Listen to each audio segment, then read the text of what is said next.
Buenos días. Hola, buenos días y bienvenidos y bienvenidas al segundo día de las jornadas.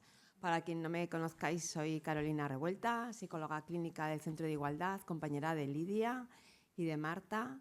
Lidia, que es nuestra organizadora de las jornadas, las terceras jornadas ya. También está aquí nuestra compañera Eva, que también forma parte del equipo del Centro de Igualdad. Y voy a dar paso a la primera ponente, que he de decir primero que me hace mucha ilusión presentar a Marta. Somos fans de ella en el centro y, bueno, por fin hemos conseguido traerla a las terceras jornadas. Y voy a decir unas de las pocas cosas que ha hecho esta mujer en la vida.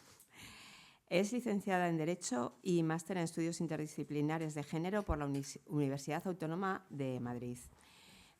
Máster en Estudios Superiores de Derecho Internacional Público por la Universidad de la Sorbona de París. Ha desarrollado toda su carrera profesional como jurista internacional desde un enfoque feminista, trabajando en organizaciones internacionales como Cruz Roja Internacional y UNESCO, entre otras. Desde hace más de 30 años es activista del abolicionismo y defensora de los derechos humanos de las mujeres, muy especialmente del derecho a permanecer libre de cualquier forma de violencia, incluyendo la prostitución, la pornografía y la trata.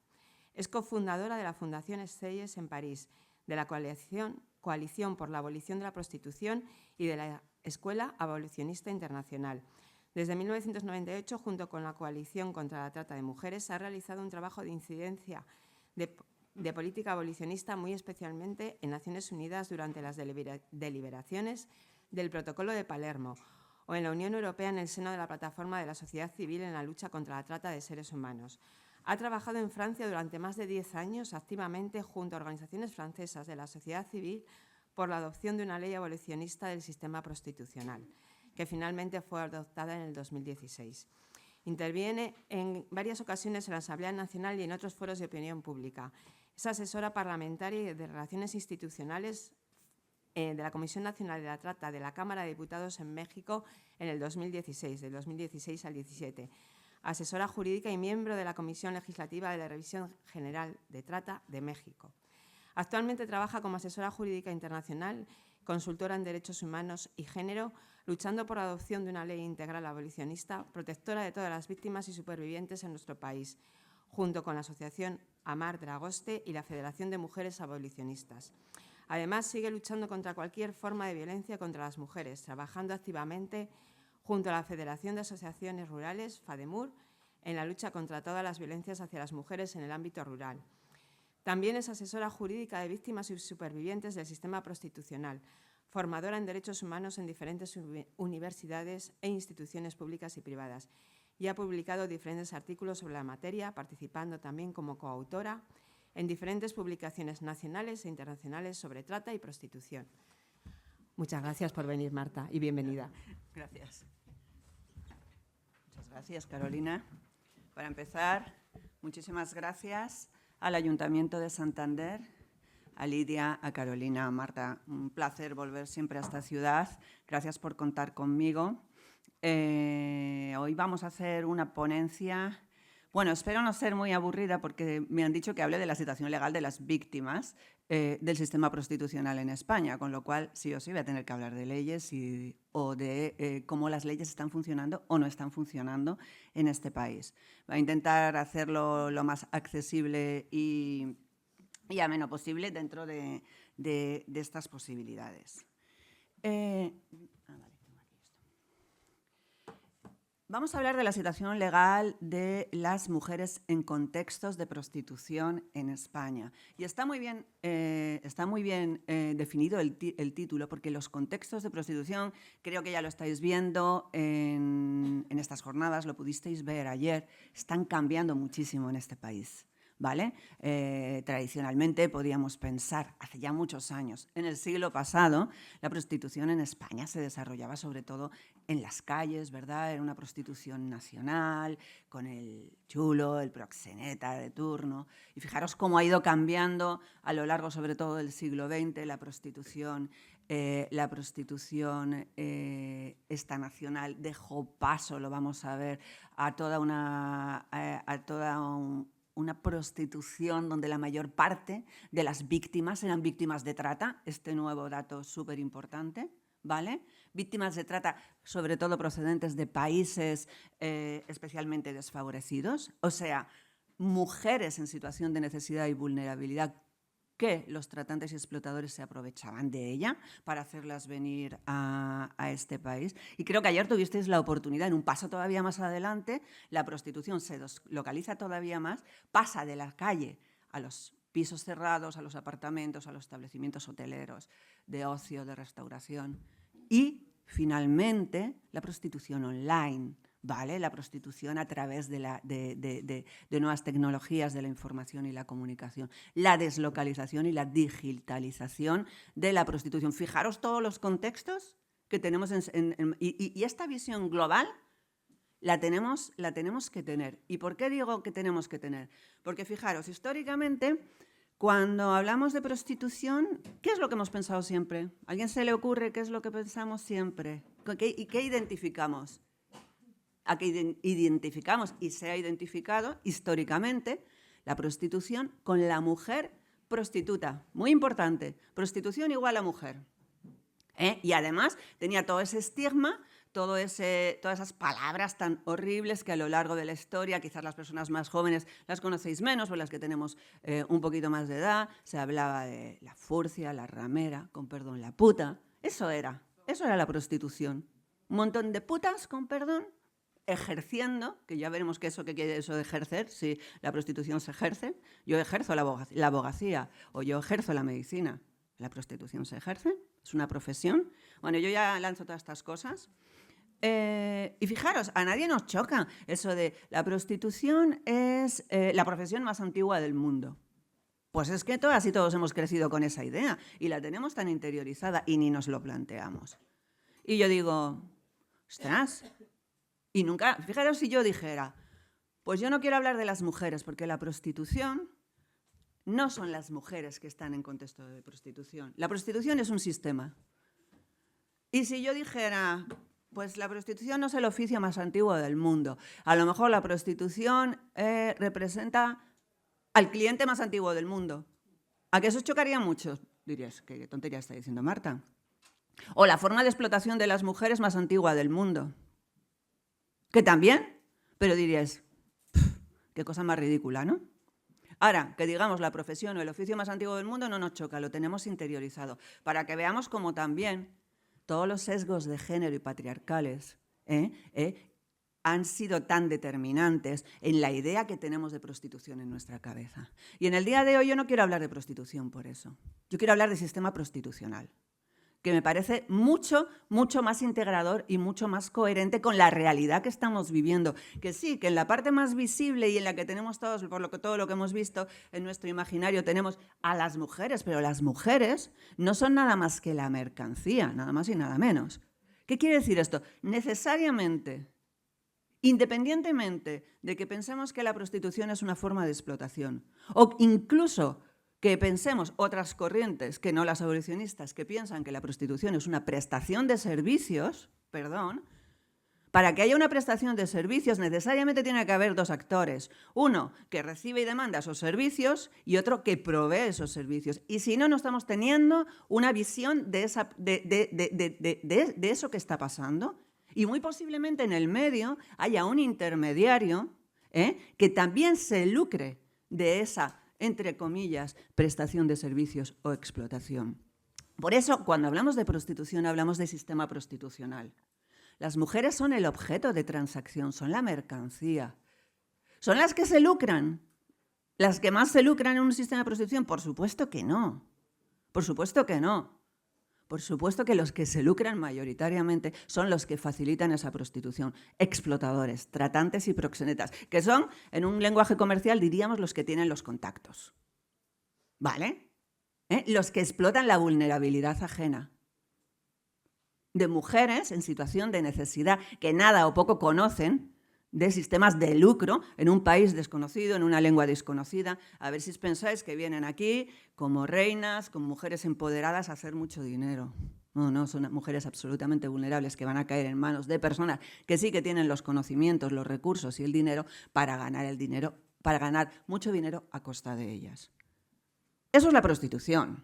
Y eso es el sistema prostitucional. Y bueno, por supuesto, abajo de todo, ese mal llamado históricamente cliente, el demandante de sexo, sin el cual, sin su existencia, pues no habría un sistema de prostitución. Porque lo que se trata es de dar respuesta a esa demanda. Entonces, bueno, en el día de hoy yo quiero que tengamos un poco esta visión. Y yo voy a hablar de sistema prostitucional, porque me parece mucho más justo y sobre todo para las víctimas. O sea, hacer pensar que la prostitución existe porque hay mujeres que quieren y que deciden libremente ejercer la prostitución es no tener ni idea de lo que está pasando en los contextos de prostitución. Y yo lo denuncio. ¿Vale? Entonces, vamos a poner el foco: proxenetas, tratantes, explotadores, consumidores, demandantes, puteros. Dicho lo cual, paso a la siguiente diapo. Y aunque ya he hablado un poquito, hoy vamos a hablar de leyes, pero es importantísimo hablar de leyes, pero no se puede hablar de leyes si yo no hago un contexto, aunque sea muy rápido, sociopolítico de la situación actual en España.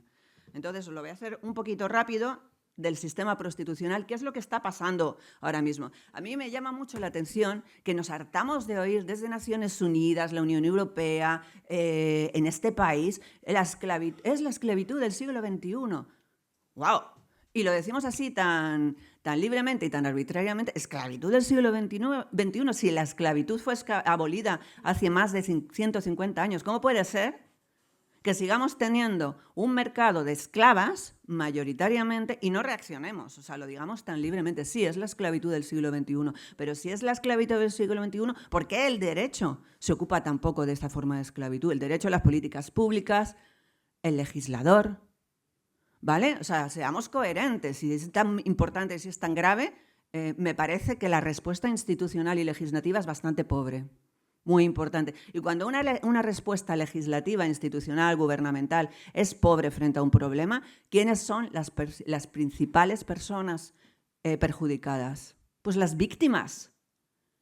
Que tengamos un sistema legislativo pobre en materia de protección, en materia de identificación de víctimas, en materia de persecución del delito, repercute de manera negativa y directa sobre las víctimas. Con lo cual ya tenemos un primer tip. Quizás estemos hablando de una situación importantísima de desprotección.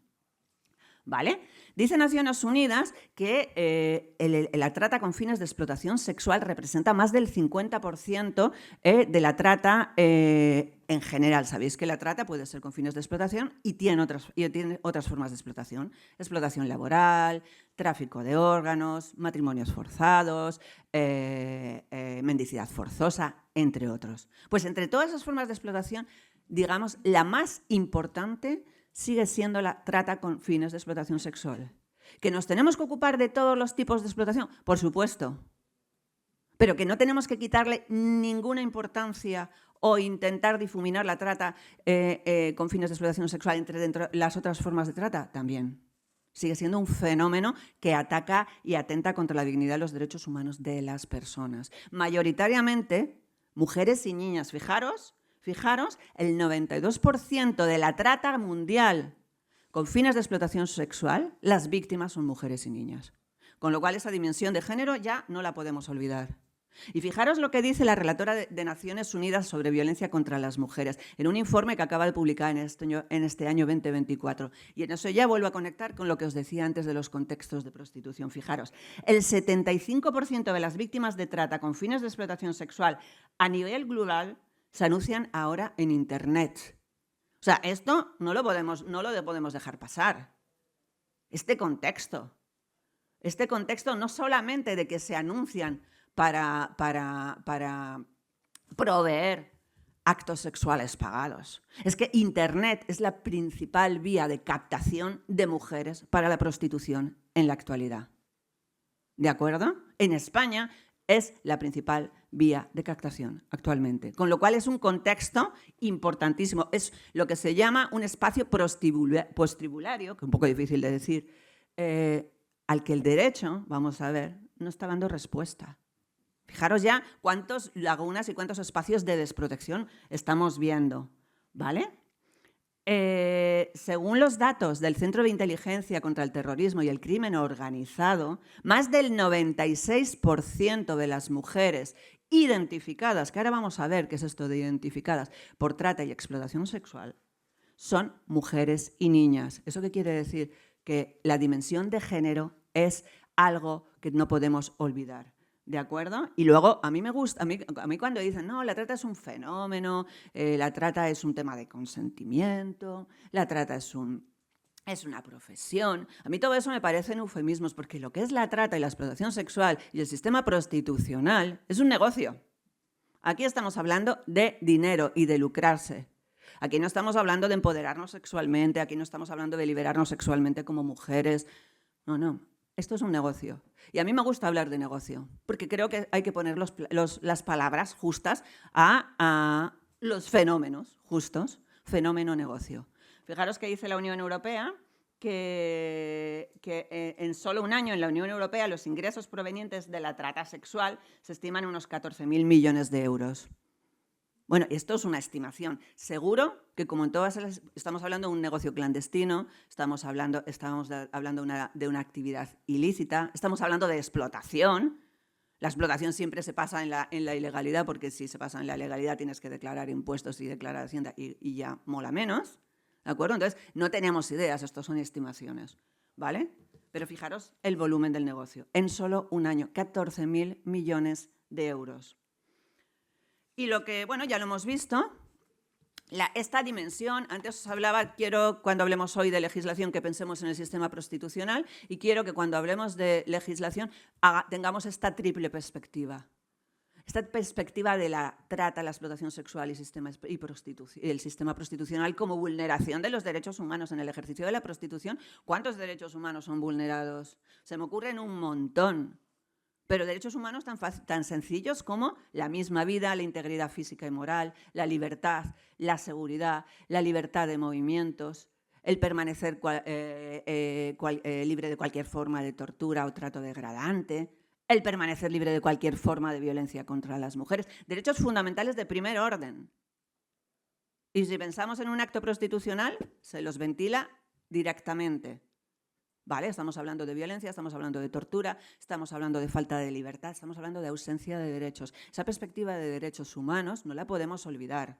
Tampoco podemos olvidar, ya lo he visto y no quiero repetirme, esa perspectiva de género. Afecta de manera desproporcionada y mayoritaria a mujeres y niñas. Y dentro de las mujeres y niñas, a las más desfavorecidas. Y aquí entro en la tercera dimensión que me parece fundamental, esa dimensión de interseccionalidad. Porque el sistema prostitucional se sitúa en el centro, en el puritito centro de todas las discriminaciones y opresiones. Por supuesto, la opresión de género, el patriarcado, pero la opresión también del capitalismo neoliberal salvaje, en la que todo se puede comprar y vender, incluidos los seres humanos, y por ende las mujeres y las niñas. ¿Vale? El racismo, el clasismo, el colonialismo, el imperialismo, el militarismo, el sistema prostitucional estratégicamente se sitúa en el centro de todos los sistemas de explotación. ¿De acuerdo? Y esto no lo podemos olvidar. Y además, todos los factores de vulnerabilidad transversales, como pueden ser la pobreza, como pueden ser la minoría de edad, la indigencia, la exclusión, la violencia continuada, los abusos sexuales en la infancia, entre otros, son factores que juegan directamente para que una mujer o una niña sean mayormente potenciales víctimas de explotación sexual. ¿Sí? ¿Vamos viendo? Entonces hoy vamos a hablar de un sistema y vamos a hablar de una triple dimensión. ¿El derecho se ajusta a todo esto? Esto es sociológicamente una visión rápida del sistema prostitucional. ¿El derecho da respuesta a todo esto? ¿Tiene en cuenta todos estos factores, todas estas opresiones, todas estas discriminaciones, todas estas violencias contra las mujeres? Pues vamos a verlo un poco. Para empezar, tenemos un problema, no tenemos datos.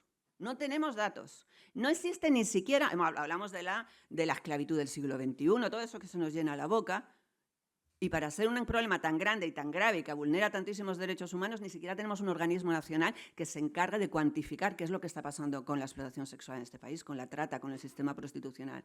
No existe. ¿De acuerdo? Con lo cual, todos son especulaciones, ¿vale? Y además nos encontramos, al tratarse de un negocio ilícito y clandestino, con importantes barreras para conseguirlos. Y importantes barreras por parte del negocio de la industria del sexo, que ya se encarga de hacernos bastante difícil tener solamente una idea de lo que está pasando. Porque si no desvelaríamos, si no visibilizaríamos. Y desvelar, visibilizar, significa sensibilizar. Y a lo que no le interesa a la industria del sexo es que la sociedad esté sensibilizada. Lo que le interesa a la industria del sexo es que la sociedad piense que la prostitución es una profesión que tiene que ver con el consentimiento de las mujeres y con la libre elección. Ese es el mensaje que quiere pasar la industria del sexo. Y el sistema prostitucional y el abolicionismo del sistema prostitucional, el mensaje que quiere pasar es todo el contrario. Esto es una vulneración de los derechos humanos, es una forma tremenda de violencia contra las mujeres y de desigualdad extrema entre hombres y mujeres. Fijaros qué mensajes tan diferentes, tan contrapuestos y hasta la fecha tan irreconciliables. Los pocos datos, hemos dicho que no tenemos datos oficiales, no tenemos un organismo que se encargue de unificar esos datos, de clarificar. Tenemos datos de diferentes organismos. Fijaros, los más recientes que encontramos, pero ya fijaros ahí la disparidad de datos, que esto es súper importante. Fijaros, el CIDCO en el año ha hecho un balance estadístico sobre la situación de la trata y la explotación sexual en España entre los años 2019 y en el año 2023, ¿vale? Fijaros lo que dice, que en el año 2023 se realizaron más de 1.600 inspecciones, es decir, a lugares de contextos de prostitución, ¿vale?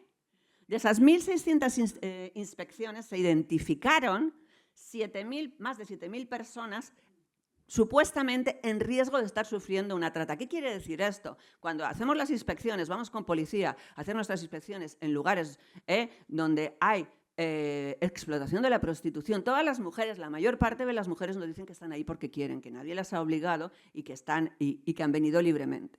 Primero, están eleccionadas por la mafia para decir eso, y segundo, la mayoría están en situación irregular y lo que tienen pánico es a ser deportadas. ¿De acuerdo?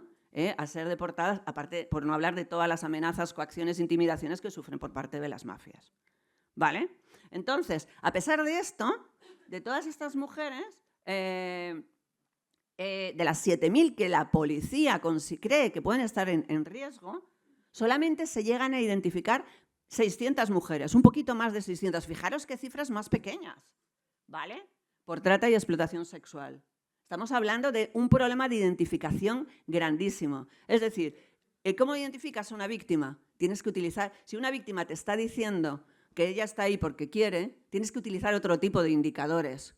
Está en situación de exclusión social, cuál es su capacidad económica, tiene problemas habitacionales, tiene hijos y hijas a su cargo.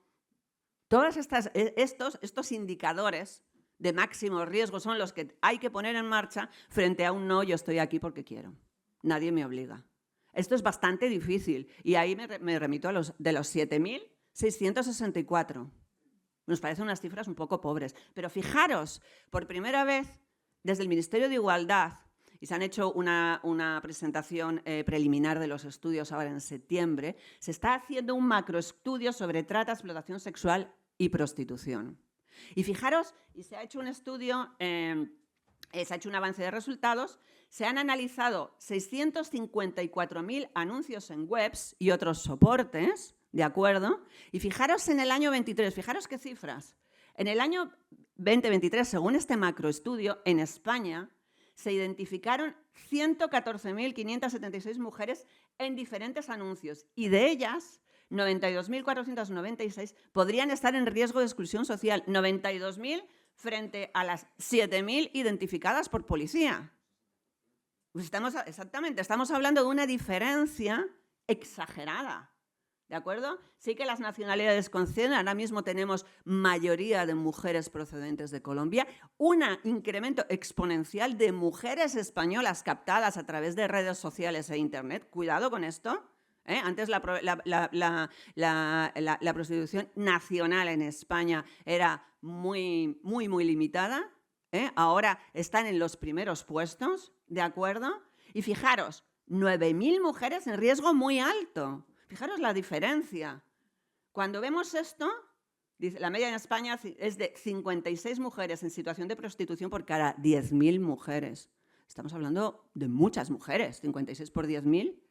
Nos llama la atención, ¿no? En un Estado moderno, democrático, supuestamente civilizado y avanzado como el nuestro. Pero ¿qué nos hace pensar cuando vemos esta disparidad de cifras? A mí lo que me hace pensar es que hay decenas de miles de mujeres ahora mismo en este país que están en total situación de desprotección, que son invisibles, que no tienen nombre, que la ley ni las conoce ni las espera, que tenemos un problema urgente de protección y atención de todas estas víctimas. Esa perspectiva victimológica, la víctima en el centro de la legislación, la víctima en el centro de las políticas públicas. Está muy bien perseguir el delito, muy bien. Pero si perseguimos el delito y nos olvidamos de la situación de todas estas mujeres, no las atendemos, no las protegemos, no estamos haciendo nada. ¿De acuerdo? Entonces, esto quiero que lo tengáis muy claro. Decenas de miles de potenciales víctimas, desconocidas, invisibilizadas. ¿De acuerdo? ¿Y qué hace el ordenamiento jurídico con esto? A ver, la prostitución, el sistema prostitucional, está evolucionando a una velocidad, creo que ayer lo visteis, toda la prostitución en Internet. ¿Está el derecho evolucionando y adaptándose a las mismas realidades y dando una respuesta a todo lo que está pasando en este país ahora mismo? Pues la respuesta es no, no solamente no, sino que va a años luz por detrás.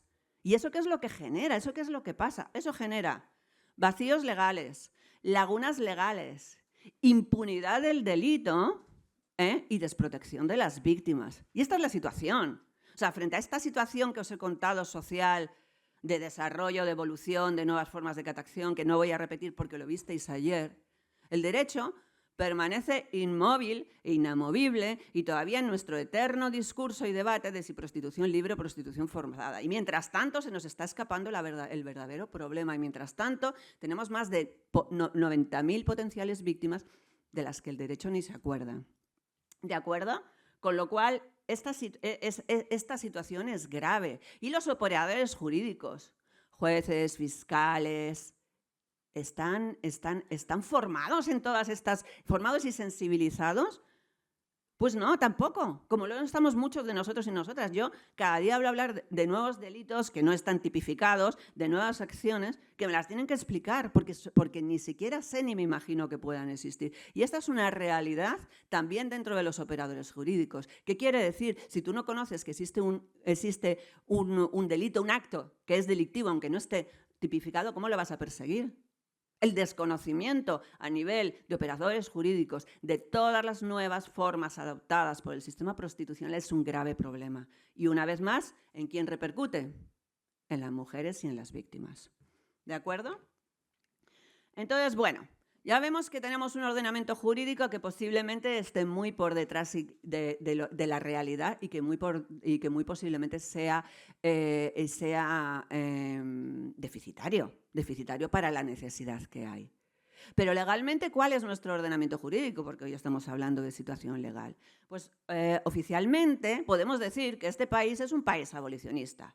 ¿Por qué? Porque ha firmado y ratificado instrumentos internacionales que son abolicionistas, pero claramente, para empezar, por la Declaración Universal de los Derechos Humanos, que en su artículo 4 dice que nadie estará sometido a esclavitud ni a servidumbre, que la esclavitud y la trata de esclavos están prohibidas en todas sus formas. ¿De acuerdo? Pero es que si nos vamos al tema directamente del sistema prostitucional, tenemos legislaciones muy específicas que hablan desde una perspectiva abolicionista de que la prostitución es y el mal que la acompaña, lo veremos ahora, la trata de seres humanos, son incompatibles con la dignidad y con los derechos humanos de las personas. Tenemos el Convenio para la Represión de Trata de Personas y de la Explotación de la Prostitución Ajena de 1949, ratificado por España en 1963. La Convención sobre la Eliminación de todas las formas de discriminación sobre las mujeres, la CEDAW, entre otros. Os he puesto los más importantes, los que son vinculantes, que nuestra ley debería haber armonizado en nuestro derecho interno, decir, bueno, pues si la legislación es internacional, es abolicionista, y este país la ha ratificado, fácil, nuestra legislación debería ser abolicionista. En teoría, sobre el papel, las cosas tendrían que ser así. ¿Y la realidad? Y luego, por supuesto, el Protocolo de Palermo, que retoma términos abolicionistas, habla de prostitución y explotación de la prostitución ajena, identifica prostitución con explotación.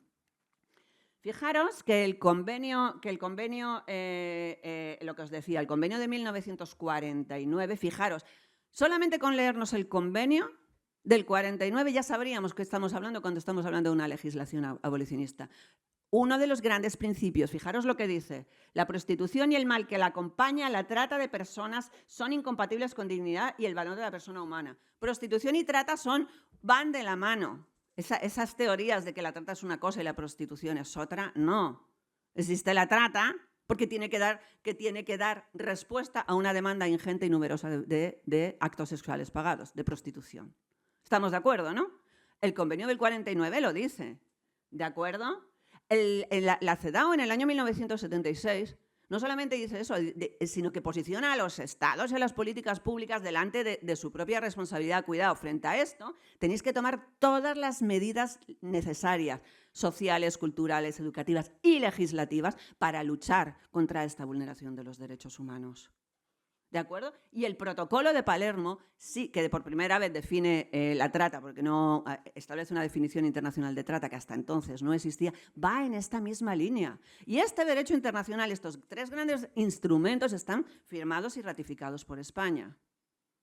¿Vale?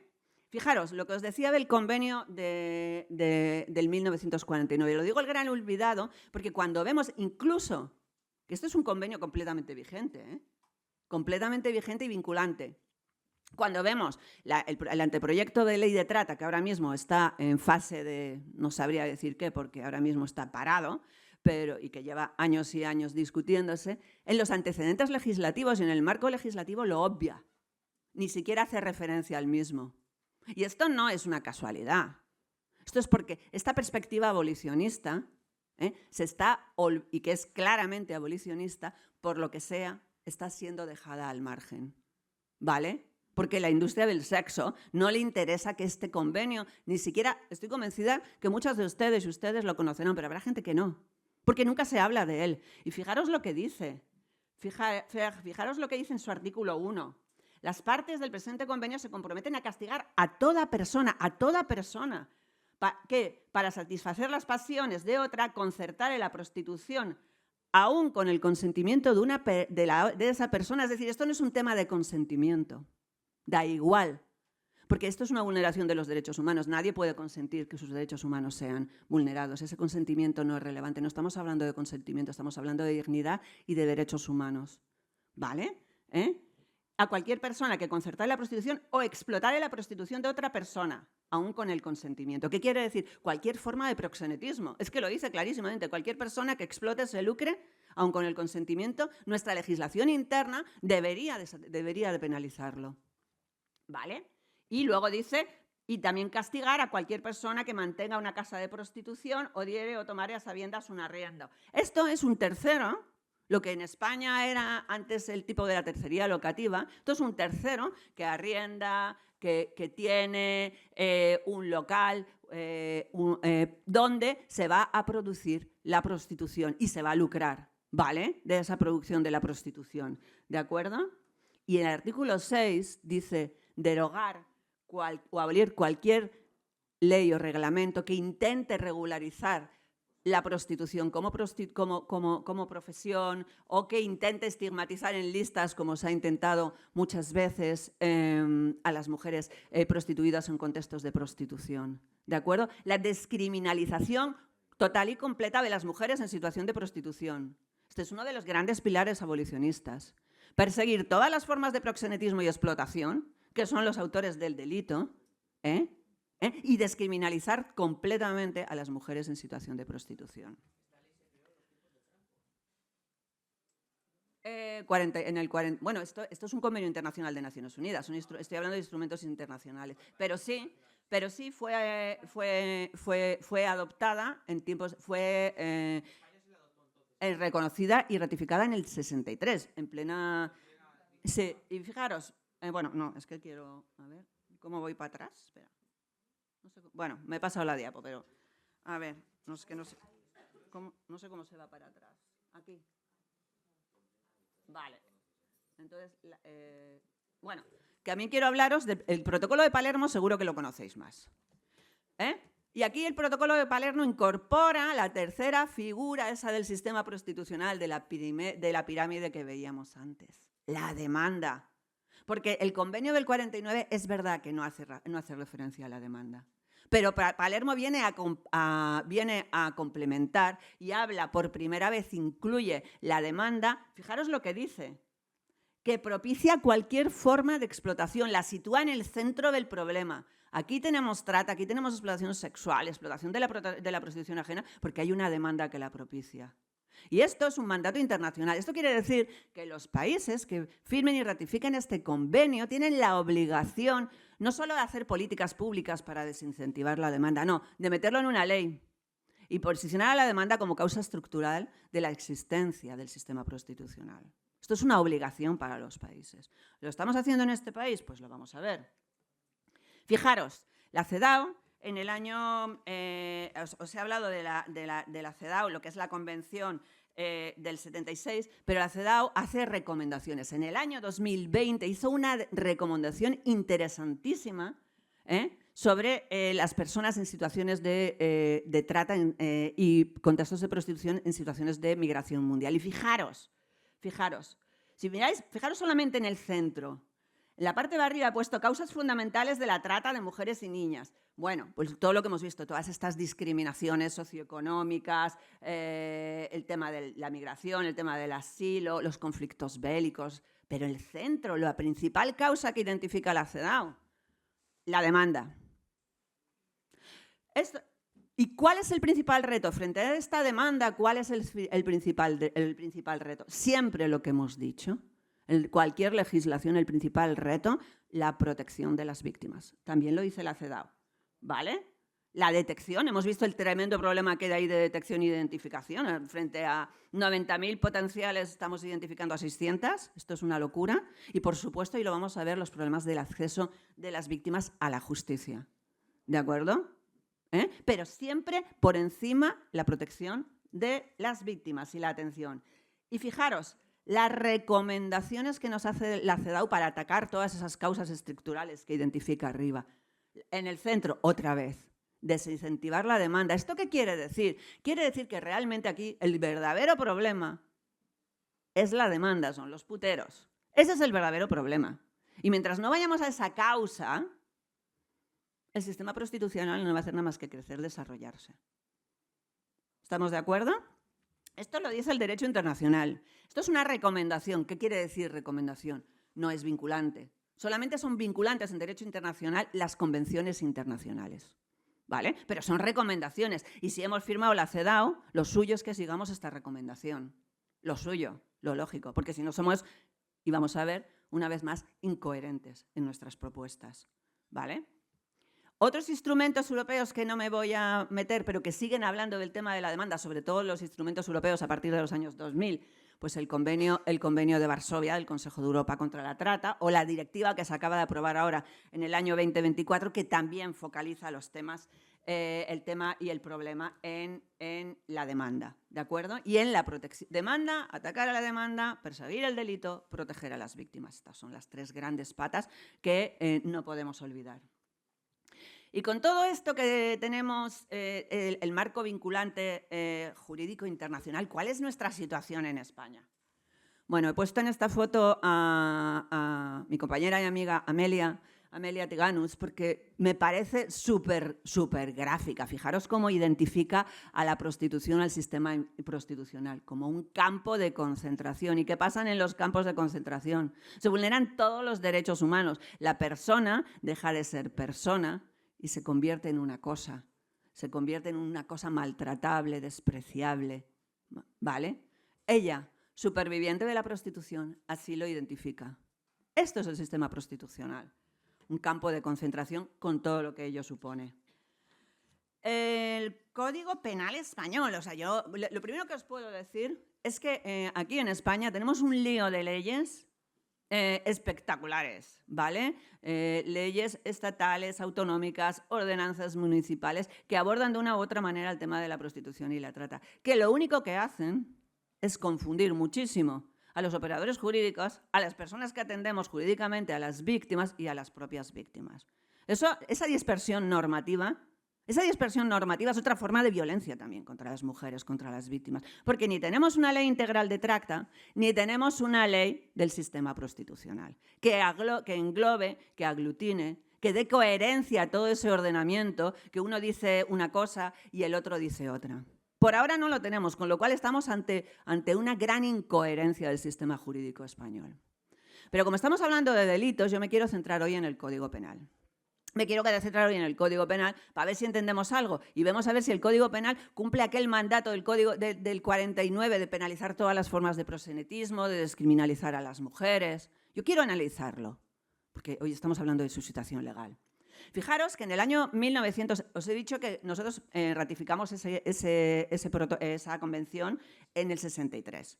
En nuestro Código Penal del 73, efectivamente, castigaba todas las formas de proxenetismo, incluida esa tercería locativa, esos terceros que arrendaban o cedían locales para que se produjera la prostitución ahí, ¿de acuerdo? Pero ¿pensáis que lo hacía desde una perspectiva de esta que estamos hablando de protección de las víctimas, pensando esto es una forma de violencia contra las mujeres, hay que defender y proteger a las mujeres? ¿Pensáis que ese era el motivo, la motivación? ¿Cuál era la motivación? De castigar todas las formas de proxenetismo. Primero porque nos adaptamos a la legislación internacional, que eso estaba muy bien. Pero ese código, estamos hablando de la época de Franco, era un código que estaba diseñado desde la moral y las buenas costumbres, y la prostitución se veía como algo feo. Claro. Entonces, no penalizaba a las mujeres prostituidas porque la legislación internacional lo prohibía, pero penalizaba a todos los que explotaran la prostitución y a los rufianes. Los rufianes eran los que vivían de una mujer en situación de prostitución, ¿vale? O sea, no era el que explotaba la prostitución, sino la pareja, por ejemplo, que vivía de una mujer prostituida.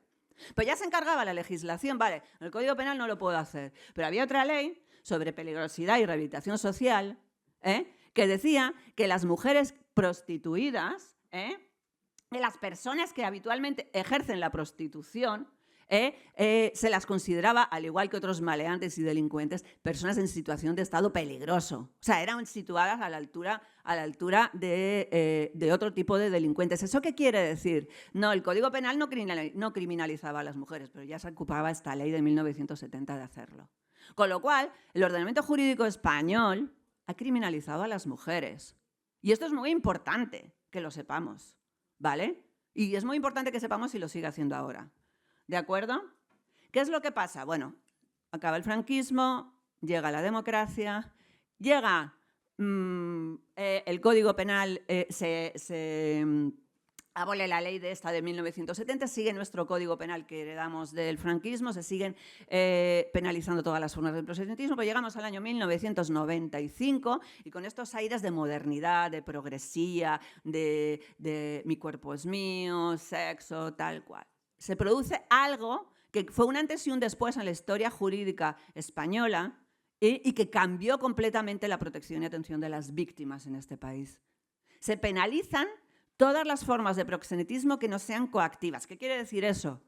Que para que se considerara que había un acto de proxenetismo tenía que haber coacción, intimidación, engaño, amenazas. Si no se producían todos estos medios que en derecho se llaman comisivos, tú podías ser proxeneta y te podías lucrar de la prostitución. En el 95. Esto fue un desastre, porque ¿qué pasó? Efectivamente. Nadie declara eso. Y por otro lado, yo soy empresario del sexo, yo abro mi local súper limpio, súper clean y súper tal, y me forro. ¿Qué produjo eso? Súper efecto llamada de la industria del sexo a España, explosión y llegada masiva de la trata. Fijaros la importancia que tiene el derecho con la realidad.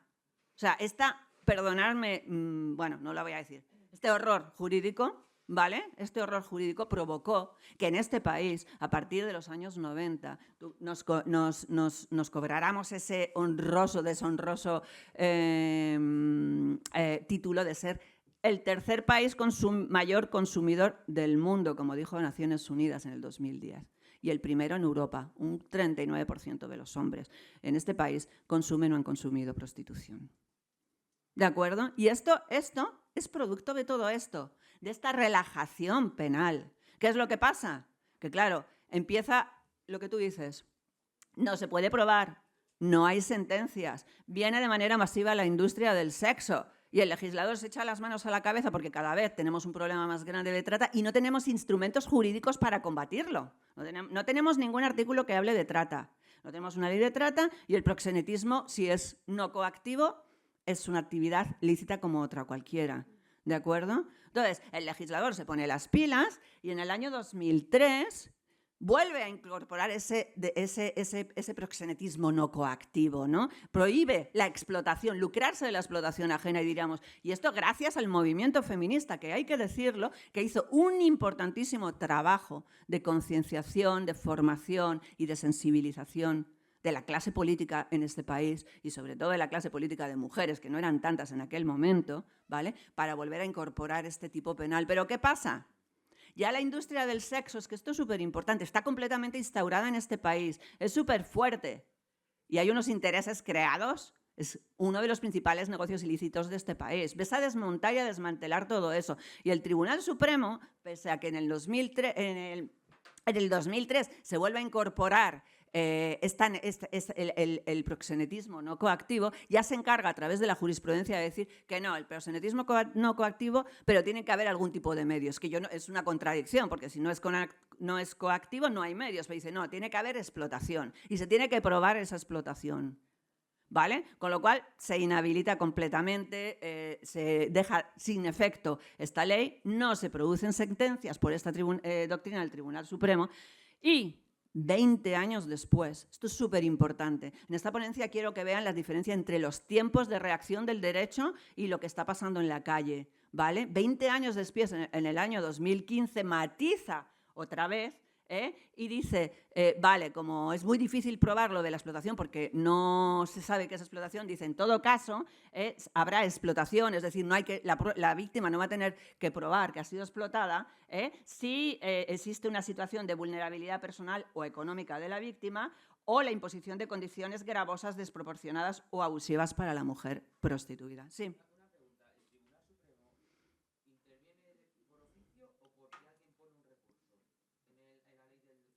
Por recursos. Claro, las sentencias empiezan a ser recurridas, llegan al Supremo y el Supremo hace una interpretación completamente restrictiva. Claro, al Supremo llegan los recursos, claro, y en sus sentencias dicen, no, esto no es, se castiga cualquier forma de lucro de la prostitución ajena, tiene que haber... Es que el tema de la prostitución y la industria sexual es transversal y los puteros no tienen color político. Ni la industria del sexo tiene color política. ¿Vale? Bueno, entonces, ¿cuál es nuestra situación actual? Nuestro artículo 187.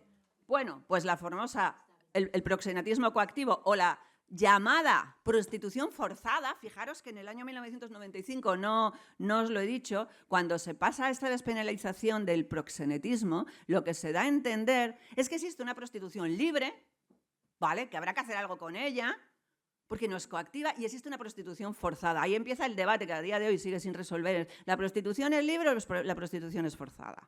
¿Vale? Entonces, bueno, la prostitución forzada, como se llama, es cuando empleando violencia, intimidación o engaño o usando una situación de superioridad se determina al ejercicio o al mantenimiento de la prostitución. Este es el proxenetismo coactivo.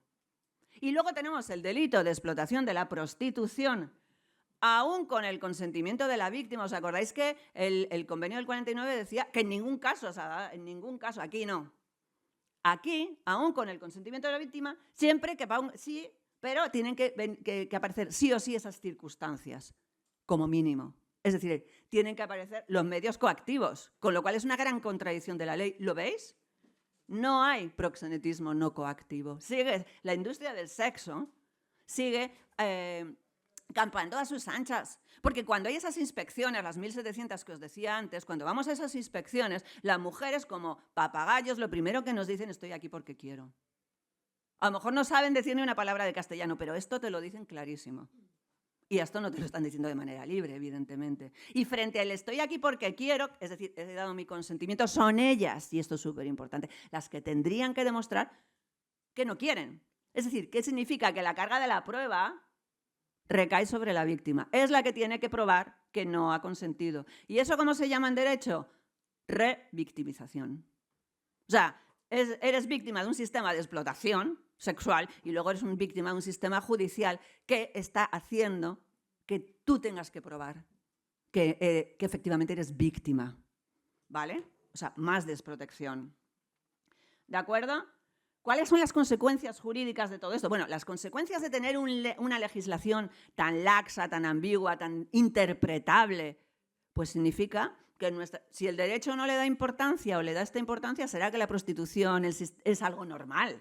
¿Será que esto es una cosa lógica? ¿Será que, bueno, pues que aquellas que quieran estar libremente, que lo estén? Socialmente tiene una repercusión directa. Socialmente significa que la sociedad no se moviliza. La sociedad no interpreta esto como una forma de violencia contra las mujeres, la sociedad no interpreta esto como una vulneración de los derechos humanos. La sociedad interpreta esto como un problema de consentimiento y de libre elección. Y ahí estamos.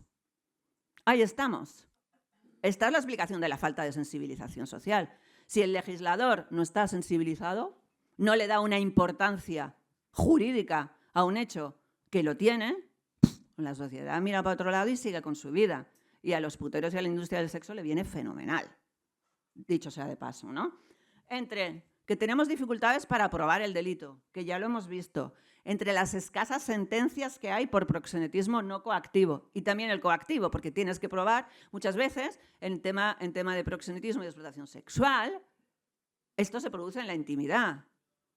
Es decir, la víctima tiene que probar que en la intimidad ha sido forzada, coaccionada, porque a lo mejor vino de manera libre hasta este país. Imaginaos una víctima de trata que viene de Colombia y que accede a venir. Lo que no sabe es que viene en una red de trata, que va a ser explotada sexualmente, o si lo sabe, no sabe en qué condiciones.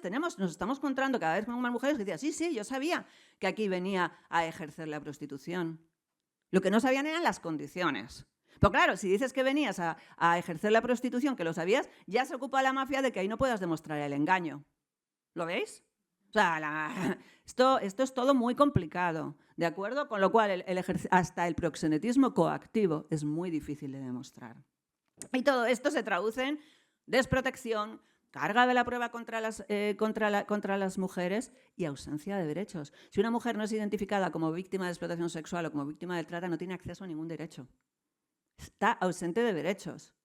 Y son mujeres que están en situación de vulnerabilidad económica, con problemas importantísimos de salud física, mental y sexual.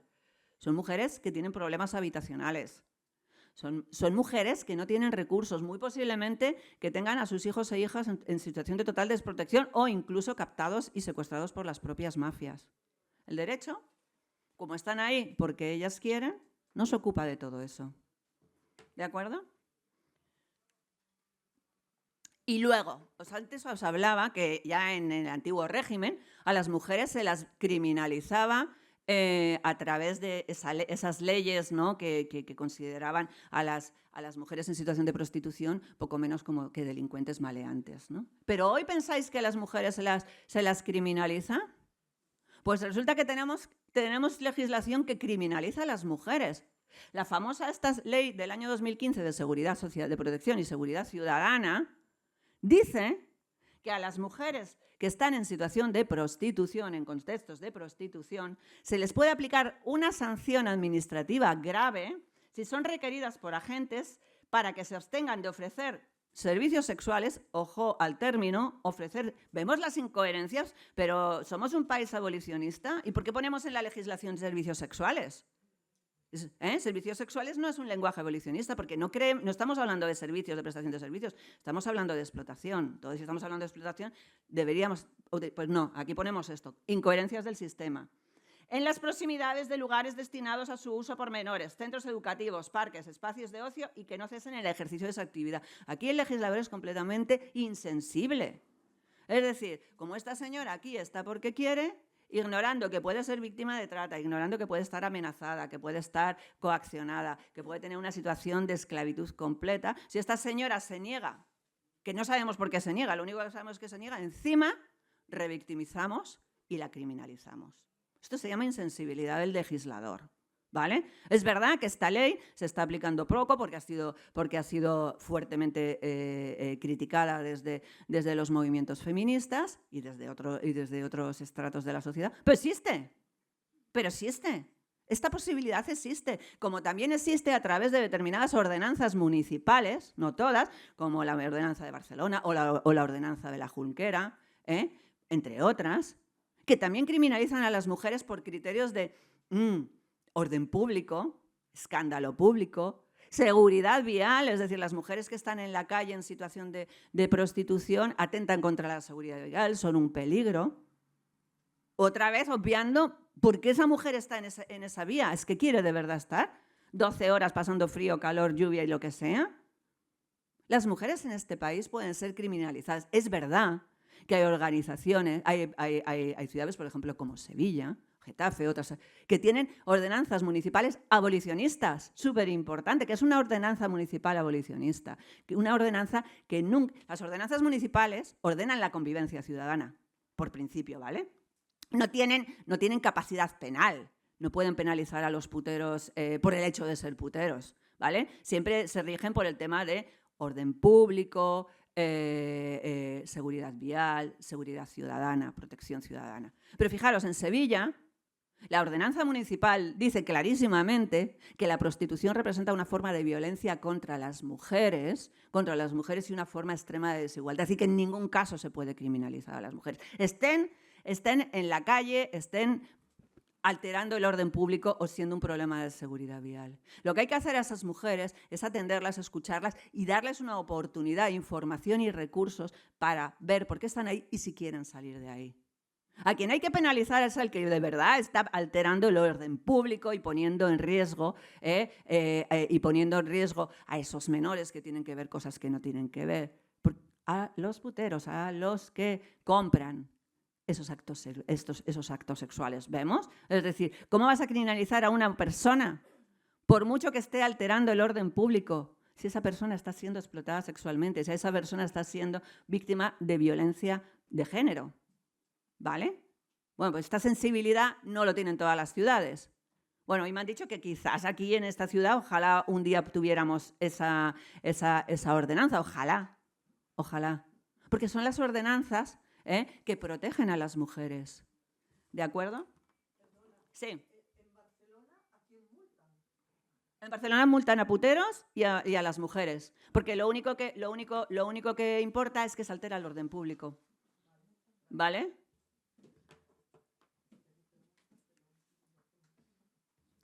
¿Y qué pasa con el sistema prostitucional? Entonces, en todo esto estamos bien. Fijaros que estamos viendo que es verdad que en este país se dice la prostitución es alegal, el ejercicio de la prostitución, esta cosa tan tremenda, ¿no? Es alegal porque no está prohibido, tampoco está regulado. Es decir, las mujeres en situaciones de prostitución están en un limbo legal o en un vacío legal. Estamos viendo que así, porque las mujeres pueden llegar a ser criminalizadas y así, porque ya estamos viendo que sus derechos no están necesariamente protegidos. Fijaros que en la ley del solo sí es sí, que se aprobó en el año 2022, tuvimos una oportunidad perdida de abordar el sistema prostitucional desde una manera legal y no lo hicimos. Fijaros, el delito de trata está en el título 7º del Código Penal, el 7º bis, y el título 7º habla de la tortura y de delitos contra la integridad moral. Y ahí se mete el delito de trata. Pero fijaros que todos los delitos relativos al proxenetismo, es que esto es muy importante, no están en ese título, están en el título 8º, que son los delitos contra la libertad sexual. Fijaros lo que dice el Código Penal. Esto es un problema de libertad sexual. ¿Y qué dice después de la ley del solo sí es sí? ¿Qué es una agresión sexual? ¿Qué es un delito contra la libertad sexual? Cualquier acto que atente contra la libertad sexual de una persona sin su consentimiento. Eso es como lo define el Código Penal. Entonces, ¿de qué estamos hablando? Cuando hablamos desde nuestro abordaje jurídico aquí del sistema prostitucional, lo estamos reduciendo a un tema de consentimiento. Y esto es muy importante que lo identifiquemos, porque es un delito que atenta contra la libertad sexual, dice el Código Penal. Entonces, una vez más, las víctimas, si dicen que han consentido, aquí no hay violencia sexual. La ley del solo sí es sí reconoce como forma de violencia sexual a la trata de mujeres con fines de explotación sexual, pero no al sistema prostitucional. No habla de las mujeres en contextos de prostitución que no son víctimas de trata o que no pueden probar que han sido explotadas sexualmente. Una mujer que está, vamos a poner el ejemplo, una mujer que está en un contexto de prostitución, que no es víctima de trata, que aparentemente está ahí porque quiso, es verdad, que entró de manera voluntaria en el sistema de prostitución. Vamos a olvidar las circunstancias que la hicieran, pobreza, drogadicción, monomarentalidad, X, vamos a olvidar todo eso. Esa mujer no está sufriendo violencias y abusos en su actividad diaria de prostitución. Ya, pero ¿en la práctica lo está sufriendo, sí o no? ¿Esa mujer necesita atención y protección? Y si esa mujer quiere salir del sistema de prostitución, ¿a quién se dirige si no está reconocida por la ley? Está desprotegida. Y como esas hay muchas mujeres que ni pueden probar la trata, ni pueden probar la explotación y quieren salir del sistema de prostitución y no se abren. O sea, la ley no las protege en ese sentido. Esto es súper importante. Fijaros que cuando se discutía la ley del solo sí es sí, claro, como hablaba sobre todo de los delitos del título octavo, donde se incluían los delitos relativos al proxenetismo, esto es súper importante, hubo una propuesta, una enmienda que decía, vamos a volver a meter la tercería locativa, porque en este país casi todo se produce o online o en locales cerrados o en pisos cerrados que además no se puede acceder. ¿De acuerdo? La tercería locativa, vamos a meterla. Y se metió como propuesta. ¿Sabéis lo que pasó? Algunos grupos políticos amenazaron con tirar toda la ley, una enmienda a la globalidad, si no se sacaba la tercería locativa del proyecto de ley orgánica integral de la garantía de la libertad sexual. Y hubo que quitarla. Hubo que quitar la tercería locativa. La tercería locativa estuvo en el proyecto. Fue tal la presión desde la industria del sexo y desde todas las corrientes pro reconocimiento de derechos del trabajo sexual, que para que saliera adelante la ley del solo sí es sí, hubo que sacar la tercería locativa. Con lo cual también nos hace pensar que aquí hay muchos intereses, o sea, que están influyendo directamente en el legislador. ¿Vale? Si una vez más quitamos la tercería locativa, un montón de mujeres fuera de la protección. ¿Vale? Y sobre todo, empresariado del sexo que queda impune, que queda legitimado. ¿De acuerdo?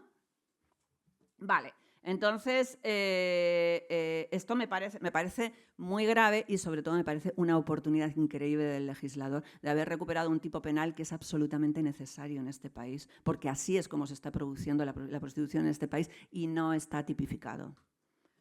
¿Alguna pregunta hasta aquí o está claro? Vale.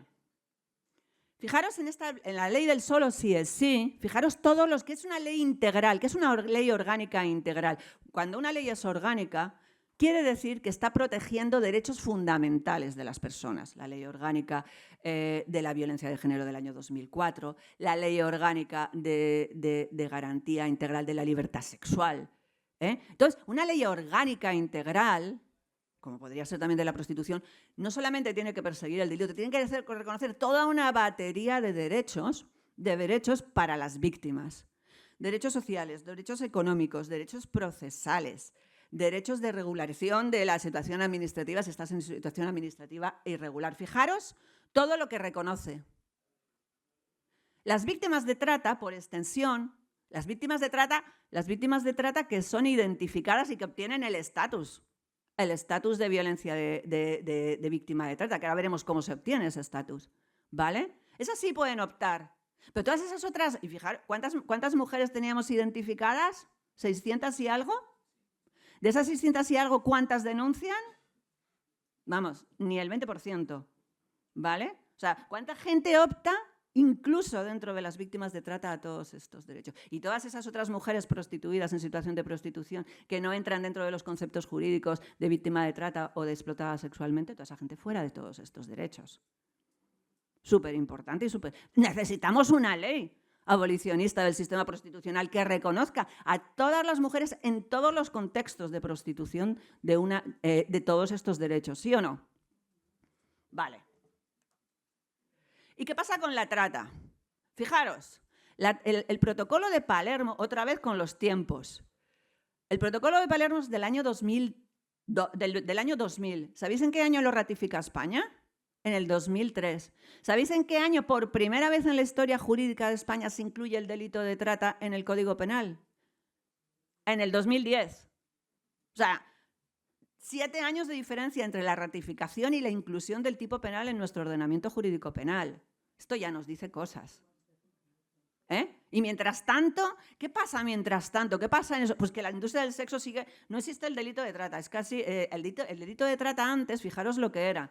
El delito de trata era un tipo agravado del tráfico ilícito de inmigrantes.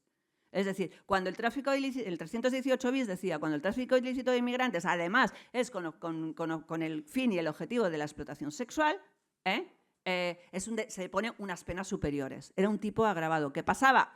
Que el tráfico ilícito de inmigrantes, por definición, es solo para personas extranjeras. Si había personas en España víctimas de trata, o sea, que estaban siendo tratadas, no podían entrar dentro de ese tipo. Es decir, las víctimas de trata son la trata como tal, para personas españolas y para personas extranjeras, no nacionales, se hace a partir del año 2010. ¿Vale? Y en el año 2010, y se pone un tipo en el que una vez más hay que probar todos esos medios comisivos. La violencia, la intimidación, el engaño, el que han sido captadas, el que han sido transportadas. Es un tipo muy complejo y muy difícil de demostrar y por eso hay tan pocas sentencias. Tienes que demostrar que has sido captada por engaño, por coacción, por lo que sea. Que has sido trasladada, es decir, que no estás en el lugar donde tú estabas, no tienes que ser de país, puede ser a otra ciudad o a otro barrio de tu ciudad. Y que después, además, ha sido explotada. 3 cosas. Un delito proceso. Dificilísimo de demostrar. ¿Vale? Y que no has consentido. Porque dice la ley, no lo he transcrito aquí, dice el tipo penal que el consentimiento no es relevante, del consentimiento de la víctima, siempre y cuando hayan mediado alguno de estos tipos. ¿Quiere decir que alguien podemos consentir a ser tratados? O sea, que necesito que me engañen, que me coaccionen, que me amenacen, para que yo consienta que sea tratada sexualmente. Fijaros la inconsistencia del legislador. Pues así está definido el tipo en nuestro país. Una de las explotaciones es la sexual, vemos que existían las otras también. ¿De acuerdo? ¿Y cuáles son los derechos de las víctimas de trata y de explotación sexual? Pues ahí ya tenemos, es verdad que con la ley del solo sí es sí, se han reagrupado, sí se puede demostrar esa violencia sexual, ¿vale? Que es, en la práctica no lo conseguimos. No lo conseguimos porque, fijaros, una de las cosas importantísimas es que muchas de las mujeres no se reconocen ni a ellas mismas como víctimas. Es que eso es súper importante. No solamente están amenazadas, coaccionadas, es que ni siquiera son conscientes de que están siendo explotadas y de que eso es una forma... Es que, ¿cuántas mujeres nos dicen? Es que yo no sabía que tenía todos estos derechos. Es que yo no sabía que esto era un delito. Es que yo no sabía que esto estaba prohibido en España. Si las mujeres no tienen derecho a la información, las mujeres están desprotegidas. Y esto es el pan nuestro de cada día en nuestro trabajo de atención a las víctimas, la falta de información. ¿De acuerdo? Bueno, he puesto aquí algunas leyes que hacen referencia a determinados derechos. La Ley de Protección de Testigos y Peritos en Causas Criminales, que hace referencia a que las víctimas en los procedimientos judiciales tienen que tener medidas suficientes para garantizar su anonimato, para no tenerse que enfrentar con sus tratantes y explotadores, que luego en la práctica nos encontramos todo lo contrario. Luego nos encontramos la Ley de Enjuiciamiento Criminal, que habla de reparación del daño, otra asignatura pendiente de la situación de las mujeres en contexto de prostitución y de trata en este país.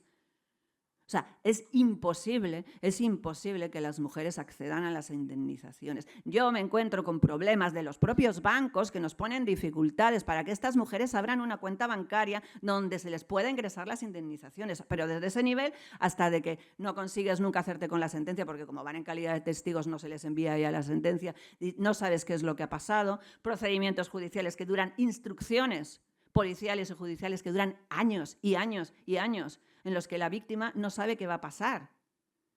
Este tipo de cosas están pasando todos los días en este país. Son situaciones revictimizadoras y son fallos del sistema jurídico y del sistema judicial. ¿De acuerdo? Y bueno, muchos otros que si la víctima, si tu tratante y tu proxeneta es tu pareja o tu expareja, ahí te puedes acoger a la ley de violencia de género.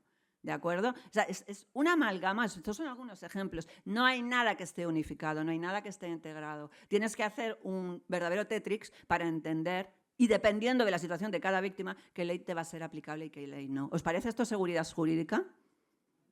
Esto es todo lo contrario a la seguridad jurídica. Y las víctimas, que la mayor parte de ellas ni hablan castellano, que no saben ni lo que es el derecho o tienen muy pocas noticias, les empiezas a hablar de todo esto, ¿y sabéis qué es lo que pasa? Que las perdemos. Y ahora tienes que declarar con no sé quién, y ahora tal prueba forense, y ahora prueba constituida, cuando la hay. Y ahora, ¡wow! Y todo eso, prepara todo eso, intérpretes, asegúrate que vas a tener una sala aparte donde te van a tomar la declaración. Tantas y tantas, y me nos dicen, y te dice una víctima, de verdad que no las voy a ver porque no quiero ni verlos, quiero que se distorsione mi voz, no quiero que ni sepan. Las víctimas son testigos protegidos y en las instrucciones, en las causas penales, tienen un número, que también a veces se termina desvelando la identidad. Y cuando te dicen, ¿me puedes garantizar que no me voy a encontrar con mi maltratador? Le tienes que decir que no. Porque depende del juzgado que vayas a tener a eso que es un derecho tuyo. Justicia gratuita, sí, por supuesto. Pero luego depende del juzgado y depende de la sensibilidad del juez o jueza que esté en ese momento, las condiciones en las que tú vas a tener, vas a hacer esa declaración. El acceso a la justicia es una de las grandes asignaturas pendientes, juntos con la compensación, con la indemnización, la reparación del daño. ¿Quién repara a estas mujeres? Que no solamente es la atención integral, sanitaria, psicológica, médica, que es súper importante. La integración social, oportunidades reales. Estas mujeres les vas a decir tienes que dejar la prostitución y entonces te dicen ¿de qué vivo? Fijaros lo que nos dicen los policías. El otro día estamos en una reunión. Prácticamente el 100% de las mujeres que después de haber estado en recursos asistenciales o en mecanismos de atención a víctimas vuelven al sistema de prostitución es porque no hemos sido capaces de darles una alternativa laboral estable. Porque todas ellas las que quieren salir de verdad. Pues claro, si desde el sistema no somos capaces de darles la gente tenemos que vivir. Todos comemos, pagamos facturas. Ellas tienen deudas. Entonces hay un problema del sistema también, ¿no? El sistema no está dando respuesta. Y encima revictimizamos a las mujeres. No. Es que esta ya estuvo en un recurso asistencial y ha vuelto a la prostitución. Ahora ya no puede, no es prioritaria. Es que fijaros las cosas que están pasando. ¿Por qué? La castigamos porque ha vuelto al sistema de prostitución. Una vez más no nos preguntamos, ¿y por qué ha vuelto? ¿De verdad que es su responsabilidad? Bueno, en toda esta amalgama de ley tenemos las mujeres en situación administrativa irregular. Las organizaciones que atienden a mujeres víctimas de violencia, de trata de seres humanos, de explotación sexual y en contextos de prostitución, mayormente, más del 80%, lo dicen diferentes organizaciones, son mujeres que están en situación administrativa irregular. ¿Qué quiere decir eso? Mujeres que no tienen papeles, mujeres que han llegado han entrado en este país de manera o con visados de turismo o de manera completamente irregular en las pateras, por ejemplo, o a través del aeropuerto de Barajas, que esa es otra, ¿de acuerdo? Y ya se quedan en este país en situación irregular. Una situación de las más, fijaros, nos encontramos mujeres que les agobia más su situación irregular en el país que es la situación propia de explotación sexual que están viviendo. Lo importante que son los papeles para ellas. Lo importante, el miedo que tienen a ser deportadas. El miedo que tienen a volver a su país y que su familia se pueda llegar a enterar de la situación en la que ha estado. Es que hay que conocer el legislador, los operadores jurídicos tienen que conocer esta realidad. Y son insensibles, porque si no harían otras leyes. Porque la ley dice que hoy para tener papeles necesariamente tienes que colaborar o cooperar con la justicia, tienes que denunciar. Hay otra posibilidad que se llama por circunstancias personales, que es como que, vale, no quieres denunciar, no quieres cooperar, pero somos conscientes de tu situación personal por unos indicadores que no existen, que vamos y decimos, sí, tienes situación de grave riesgo de estar siendo víctima de trata. Y esta vía que da el legislador es muy poco utilizada. La vía más utilizada, la cooperación y la colaboración con la justicia y la denuncia. ¿Vale? ¿Y qué es lo que pasa? En la ley de extranjería, entiendo que habéis oído hablar del artículo 59 bis, que prevé que para las personas que cooperan con la justicia, prevé permisos de residencia y trabajo de carácter excepcional. ¿Vale? Mientras dura la instrucción, porque te identifican potencialmente como víctima de trata, te dan un periodo de reflexión de 90 días para que vean si quieres o no quieres denunciar, y si denuncias, se abre una instrucción que va a durar años, porque claro, ahí hay que ponerse a investigar, que va a durar años, que mientras tanto tú, un año detrás de otro, vas a tener que renovar ese permiso, no vas a tener la opción de otras personas en situación irregular que cuando regularizan sus papeles luego se regularizan cada 2 años, cada 2 y luego cada 5. No, ellas cada año, que las agobia muchísimo. ¿De acuerdo? Hasta que se acaba la instrucción, se produce el juicio y tienes una sentencia condenatoria, porque si no la tienes, pierdes los papeles. Y tú todo eso se lo tienes que explicar a la víctima. Vale, sí, te vamos a meter en todo este fregado jurídico y judicial, y vas a tener de manera temporal estos papeles. Pero si no conseguimos probar, cosa que no se consiguen muchas veces, que efectivamente que ha habido esta situación de trata y estas personas salen condenadas, tú vas a perder tus papeles. ¿Esto cómo se llama? Pues una vez más, revictimización, desprotección, XX. Por eso, sí, dime.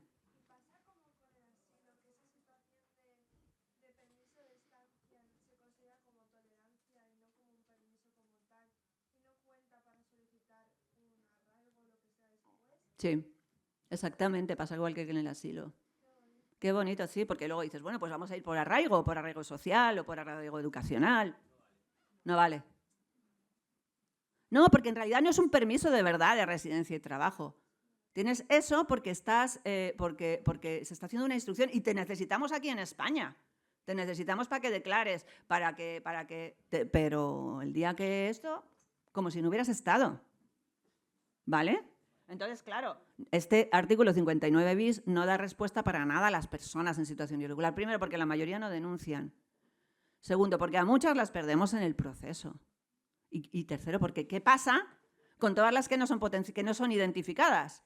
Porque esto es para víctimas identificadas como potenciales víctimas de trata. Entonces para eso existe lo que se llama la acreditación administrativa como víctima de trata. Que no tienes que pasar por la denuncia, que te da la opción de acceder a derechos sociales y administrativos, no a permiso de residencia y trabajo, a derechos sanitarios, a recuperación integral. Bueno, entonces dice, para las víctimas de trata que no quieren denunciar, pero que de acuerdo a lo que dice el Código Penal podrían ser potenciales víctimas de trata, podemos pedir esta acreditación administrativa, que además lo dan, lo pueden solicitar un informe de servicios sociales donde está siendo tratada la persona y está diciendo, creo que esta persona por todos estos indicadores puede ser potencial víctima de trata. Se le puede dar esta acreditación administrativa a las víctimas de explotación sexual, pero fijaros, yo quiero que fijéis en la tercera, situaciones de riesgo, que dice la resolución del 2022. Una situación de riesgo, ¿cuándo es? Cuando hay indicadores objetivos de condiciones de vulnerabilidad o vulneraciones de derechos que incrementan la posibilidad de mujeres en contextos de prostitución, lo que nos interesa, de que sean víctimas de explotación sexual y la trata. Es decir, no cualquiera.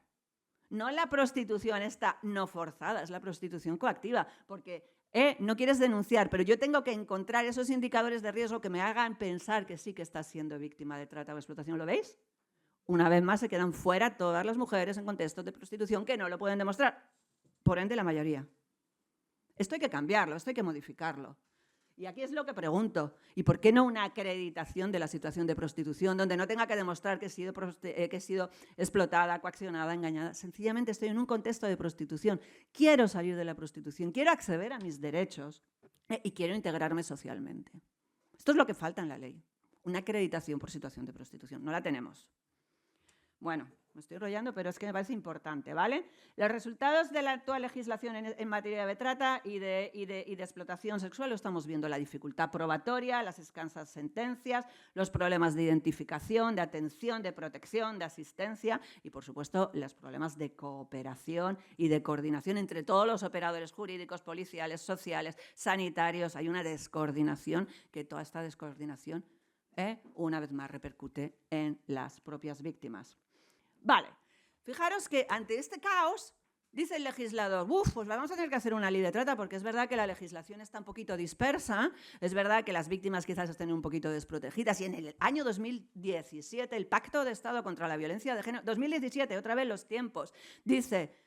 Obligación, o sea, dice, vamos, el Pacto de Estado es vinculante porque es un compromiso por unanimidad de todos los grupos políticos de poner medidas contra la violencia contra las mujeres, entre las que incluye la trata. Vamos a hacer una ley de trata. Estamos en el año 2024, todavía no tenemos esa ley de trata, otra vez unos tiempos exagerados, pero fijaros que hay un borrador. Y en este borrador a mí me preocupa mucho, y lo saco porque me preocupa mucho, porque no es abolicionista. La ley de trata también tiene que ser abolicionista. Fijaros lo que habla. Ni una sola vez utiliza la palabra prostitución, ni una sola, la evita. La evita. ¿Y sabéis lo que dice? En vez de prostitución, prestación de servicios sexuales. ¿Eso qué es? Esto es un lenguaje completamente comercial. Estamos hablando de una prestación de servicios. ¿Vale? O sea, identifica prostitución con prestación de servicios sexuales. No establece los vínculos entre trata y prostitución y habla desde una perspectiva de trabajo forzoso. Habla mucho de la OIT, del trabajo decente, de lo que es un trabajo forzoso. ¿Qué significa eso? Que el legislador está entendiendo que puede haber un trabajo forzoso dentro de esa prestación de servicios sexuales. Entonces ahí entraría dentro de la ley de trata. Pero si esa prestación de servicios sexuales es libre, estaríamos hablando de una prostitución libre, elegida, estaríamos abriendo una puerta a la reglamentación, a la regulación de la prostitución, al reconocimiento del trabajo sexual. ¿Lo vemos? Pues ahí estamos. Este es el borrador, no sabemos qué va a pasar, las organizaciones de la sociedad civil hemos hecho un montón de alegaciones, pero también de los dos sentidos, porque todas las organizaciones reglamentaristas y pro trabajo sexual también han alegado. ¿De acuerdo? Tenemos que tener mucho cuidado, porque con este borrador, si esto se llega a aprobar, ¿cómo vamos a pelear luego para tener una ley abolicionista del sistema prostitucional que diga, no, esto es explotación? Digo, no, pero es que la ley de trata dice que son prestación de servicios sexuales. O sea, sería otra incoherencia de la legislación. Mucho cuidado con esta ley de trata. Mucho cuidado. Estamos muy focalizados ahora que sí, una ley integral del sistema prostitucional que es absolutamente necesaria. Pero lo que está ahora mismo en juego, el único texto legislativo que está en juego es esta ley de trata. Y a esta ley de trata tenemos que ponerle muchísimo cuidado. ¿Vale? Y, por supuesto, no habla de mujeres en situaciones, en contextos de prostitución. Porque como ni menciona la palabra... Bueno, todo esto ya lo hemos visto, las consecuencias del olvido legal del sistema prostitucional. Voy a ir un poquito más rápido. Todo esto lo que nos hace pensar, aparte de la ley de trata, que tiene que ser abolicionista y no lo es que lo que necesitamos es una ley abolicionista del sistema prostitucional que reconozca a todas, y lo pongo con mayúscula, víctimas del sistema prostitucional, derechos, que ponga a la víctima en el centro de la ley, que no deje, que no haya víctimas de primera y de segunda, que ninguna mujer en situación de prostitución se pueda quedar fuera de la protección de la ley. ¿De acuerdo? Y que, fijaros que ha habido, otra cosa que os digo, ha habido propuestas legislativas para conseguir esa ley. Y qué casualidad que ni una de ellas ha sido tenida en cuenta ni aprobada. La Plataforma por la Abolición de la Prostitución, mis compañeras luego van a hablar de ALOASP, hizo una fantástica propuesta de una fantástica ley integral del sistema prostitucional que presentó al Congreso de los Diputados en el año, creo que 2020, incluso la ministra de Igualdad la recibió en algún momento, pudieron explicarlas. Ahora mismo está en un cajón. Ya os he contado lo que pasó con la ley del solo sí es sí, la propuesta de incluir todas las formas de proxenetismo, que también hubo que retirarla porque si no, no se aprobaba. Y el grupo parlamentario socialista, en el 2022 y en el 2024 hicieron dos propuestas para volver a incluir una propuesta para incluir el Código Penal y prohibir el proxenetismo en todas sus formas, y en las dos ocasiones, en una no fue tramitado y en la segunda, ahora en el 2024, ha sido rechazado. O sea, fijaros el nivel de presión. O sea, parece ser que es un tema que jurídicamente no importa, pero cuando se mete en la agenda política y legislativa importa un montón. Importa un montón. ¿Y esto qué lectura hacemos de esto? ¿Qué lectura hacemos de esto? De que ni una de estas leyes haya pasado. Efectivamente, fijaros el nivel de interés que hay aquí. Un negocio económico que pasa todos los intereses por encima de los derechos humanos de las mujeres y niñas que están siendo explotadas. Y de todas las legislaciones. Implica muchos partidos políticos. Entonces, sí, queremos una ley abolicionista del sistema prostitucional. ¿Y qué es eso de una ley del sistema abolicionista prostitucional, una ley integral? Pues lo hemos dicho, una ley, no me voy a repetir, que ponga en el centro a las víctimas, y cuando digo en el centro a las víctimas, quiere decir que no solamente protege sus derechos de protección y atención, les da voz. Ellas son las principales protagonistas, víctimas y supervivientes del sistema prostitucional. ¿De acuerdo? Eso por supuesto. Y nunca las criminaliza bajo ningún concepto. No puedes penalizar. Tienes que ser muy... Las víctimas de trata y en contextos de prostitución están siendo condenadas y están siendo procesadas por delitos que han cometido durante sus actos prostitucionales. Delitos que han sido forzadas, coaccionadas, en una situación de falta de libertad. Si a ti te dicen que robes, robas. Si a ti te dicen que trafiques con drogas, traficas. Pues es que el Código Penal dice que todo eso es un delito. Y como no puedes probar que has sido forzada, que has sido, te cae la ley a ti. Tenemos un montón de víctimas con antecedentes penales. Mucho cuidado con eso. Protección jurídica de las víctimas. Y luego ves a quitar y a cancelar los antecedentes penales, que nos lleva años. Una víctima con antecedentes penales no puede optar a un permiso de residencia y trabajo. Es que fijaros todas las situaciones de revictimización que hay. Y es una situación que se nos produce permanentemente. La atención integral de las víctimas, por supuesto, la persecución de todas las formas del proxenetismo, la formación de los operadores sociales, jurídicos, policiales, la sensibilización de la sociedad y, sobre todo, la sensibilización de la sociedad y esa otra patita que la tenemos ahí siempre olvidada. ¿Qué pasa con la demanda? Con ese consumo, que es la causa originaria, que lo dice Naciones Unidas, de la asistencia de la explotación. Habrá que no solo desincentivarla, a mí estas palabras se me queda muy corta. Habrá que perseguirla, habrá que sancionarla, porque es cómplice directo de la existencia del sistema prostitucional. Esto es una ley abolicionista del sistema prostitucional, así como en resumen.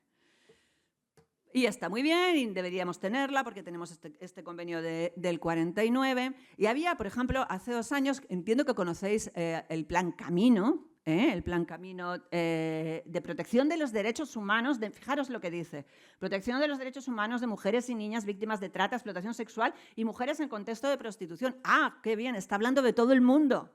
No está hablando solo de las víctimas de trata o de explotación sexual. Y dices, wow, pues fijaros lo que dice. Dice, la trata de mujeres y niñas con fines de explotación sexual constituye una grave vulneración de los derechos humanos y una forma de violencia contra las mujeres que atenta contra la libertad y la dignidad y se encuentra indisolublemente unida a la prostitución, que es el objeto principal de esta forma de trata.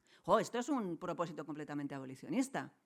Un plan es una política pública, pero no es una ley. No cambia la legislación de un país, ¿vale? Es un compromiso de poner en marcha políticas públicas. Y entonces, claro, tenemos una gran confusión porque tenemos por un lado este plan que no es ley, pero en realidad está explicando la filosofía también de un gobierno, de un momento, y te está diciendo, nosotros somos abolicionistas, pero luego por otro lado, ese mismo gobierno está presentando una ley de trata que no lo es. Yo tengo un lío porque al final esta confusión no sabemos por dónde vamos. ¿Vale? El Plan Camino, salvo en temas de penalización del consumo y del proxenetismo, que no se puede meter, es completamente abolicionista, habla de esa protección de todos los derechos de las personas, habla de la necesidad de mejorar la acreditación de las víctimas de trata y de todas las personas en situación de contextos de prostitución, porque no estamos siendo capaces desde las administraciones públicas, las comunidades autónomas, de hacer esas acreditaciones para todas las víctimas que lo están solicitando. Y, por supuesto, habla del empoderamiento, muy importante. Los programas de salida de la prostitución, programas individualizados, lo hemos visto. Las mujeres que vuelven al sistema de prostitución son mujeres que no han tenido alternativas reales. No podemos decir a una mujer, no, tienes que salir de la prostitución, pero luego te buscas la vida.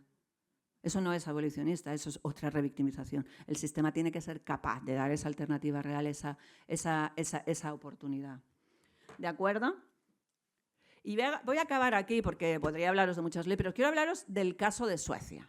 El caso de Suecia es el primer país, diréis, pues es que no os quiero hablar de la LOAS, que es una ley fantástica porque mis compañeras lo van a hacer después y van a desgranar la ley, os van a explicar exactamente qué quiere decir. Pero yo os voy a hablar del primer caso, que fue en el año 1999, o sea, hace la torta de años, donde había una cultura, donde en el año 1999 en este país apenas se hablaba de violencia contra las mujeres, o las que hablábamos de eso nos decían que éramos todas unas exageradas. Pues en Suecia se discute una ley para tratar y abordar todas las formas de violencia contra las mujeres.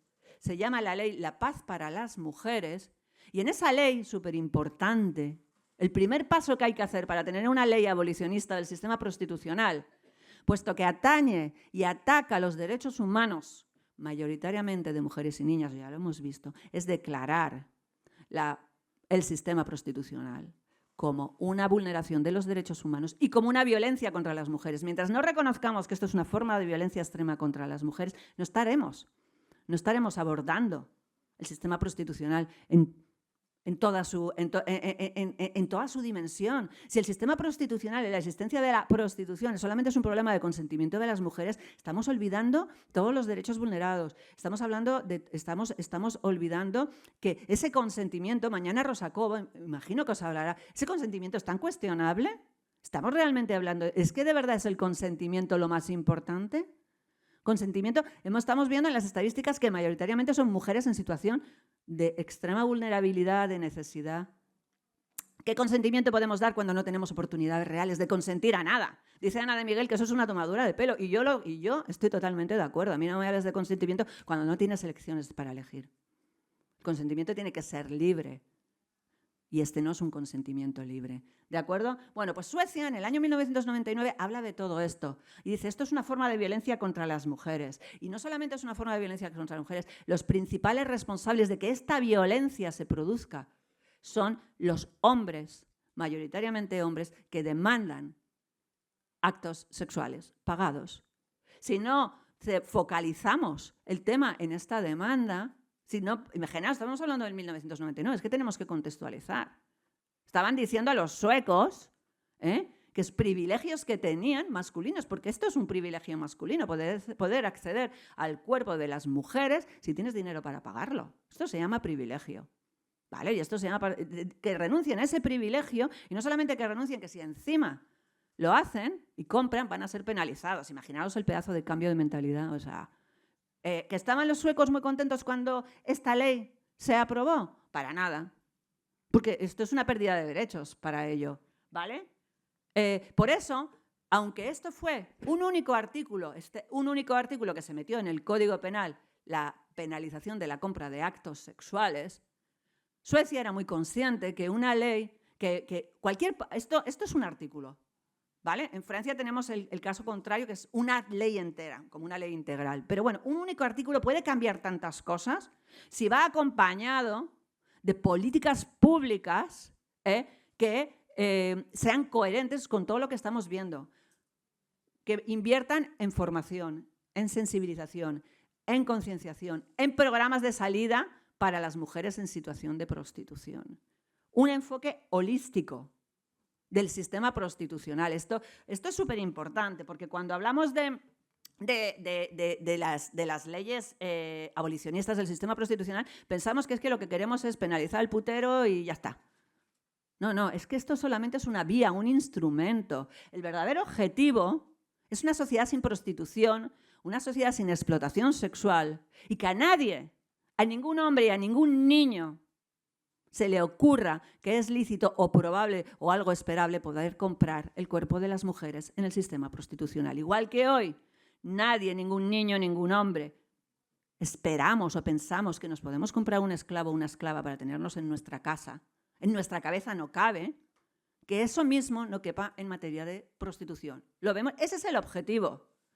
Para conseguir ese objetivo, que es un objetivo escalable, no lo consigues porque eso significa un cambio de mentalidad. Tienes que tener herramientas. Por supuesto, desincentivar a la demanda y penalizar. Es decir, la ley es un instrumento que sirve para penalizar conductas lesivas contra los derechos humanos de las personas, ¿vale? Pero no nos equivoquemos. Aquí no queremos ni criminalizar a todos los hombres, ni es que ahora de repente nos hemos puesto así y es que queremos penalizar a todos los puteros, porque sí, no, eso tiene este razonamiento. Porque fijaros lo que dice la ministra, lo que dijo la ministra en el año 1998, que lo explica todo. ¿Qué es el sistema abolicionista? Fijaros lo que dice. Personas que la prostitución pensamos que la prostitución es una de las peores expresiones de desigualdad, de desigual repartición de poder entre hombres y mujeres, que no solo afecta a mujeres prostituidas y aquellos que compran los servicios, afectan a toda la sociedad. Esto es un problema social, estructural. Por esto proponemos criminalizar a los compradores de sexo. Estamos convencidas de que se producirá un cambio de actitudes y que se reducirá la violencia contra las mujeres. Eso es lo que se busca. Un cambio de mentalidad y una reducción de la violencia contra las mujeres. Una sociedad sin prostitución. Esto es una ley abolicionista. Este es el objetivo verdadero de una ley abolicionista. ¿Y nos parece un objetivo loable, sí o no? Pues parece que tiene mucho sentido, ¿no? ¿Y por qué nos cuesta entonces tanto ir a por esto? ¿Vale? Bueno, esto es el artículo del Código Penal que sanciona con penas de prisión de hasta un año y con multa, con penas de prisión hasta un año, ¿vale? O sea, además, súper importante. Esto no puede ser una infracción administrativa. Esto tiene que estar en el Código Penal. Esto tiene que ser un delito. Súper importante. Porque la sociedad y el legislador le tiene que dar la importancia que tiene. Una ley abolicionista, la compra de actos sexuales, no puede ser una infracción de orden administrativo, no, tiene que ir a la jurisdicción penal. Y tienen que ser los jueces de lo penal que sancionan los delitos contra las personas y los derechos humanos los que lo juzguen. Ahí le estaremos dando la importancia y la entidad que tiene. ¿De acuerdo? No, que no nos cuelen esto como sanción administrativa. Porque estamos hablando de violencia contra las mujeres. Y la violencia contra las mujeres se trata, se tipifica y se castiga en el Código Penal. Así de sencillo. ¿Vale? Y, por supuesto, tiene que ser una prioridad política. Si todo esto, toda esta ley, una ley abolicionista, no se le dota de presupuesto y no hay una prioridad política, pero no una prioridad política partidista del partido que esté en el gobierno en ese momento, porque entonces está abocada al fracaso. Tiene que ser un pacto de Estado. Tiene que ser un compromiso político independientemente de quién esté en el gobierno en ese momento. Muy importante. Si no, el próximo gobierno que venga, que no tenga esta conciencia abolicionista, va a meter una propuesta de modificación de la ley. Esto no puede ser, no nos podemos arriesgar, con lo cual ahí tiene que haber un previo pacto de Estado, como con la violencia de género, que pase lo que pase, esté quien esté, esto no se toca. ¿Vale? Bueno, y fijaros, ¿cómo hicieron cambiar las mentalidades? Dirigiéndose a los hombres. Es que lo que hablábamos al principio, parece que esto es un problema de las mujeres prostituidas, las mujeres víctimas de trata. Ellas son las víctimas. Pero en el sistema prostitucional hay actores ellas son víctimas pasivas. Los actores activos son los puteros y los proxenetas y los tratantes. Ahí es donde tenemos que dirigir nuestras campañas de sensibilización. Al principio, pues a los hombres no les hizo mucha gracia esta ley. Pero con todo este trabajo de sensibilización, de educación, de formación, muchos medios humanos y económicos para que esta ley fuera un éxito, la prostitución se ha reducido en más de un 50% en Suecia y sobre todo la aceptación de la ley, fijaros, está por encima del 70% en los hombres. más. Yo creo, y esto estoy hablando de resultados que se hicieron en el año 2010, no se ha hecho una evaluación, o que yo sepa, más reciente hasta ahora, ¿no? Seguro que ahora es más.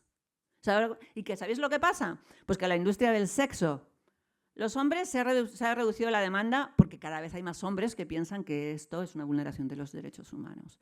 Encima, si consumo prostitución me van a penalizar y encima, como industria del sexo, están penalizadas todas las formas de proxenetismo, pues a mí no me interesa desarrollar mi negocio aquí en Suecia. Claro, el problema es que dicen, vale, y esto es una de las críticas del abolicionismo, vale, pues en Suecia no, pues me voy a un país vecino. Porque esto es un delito transnacional.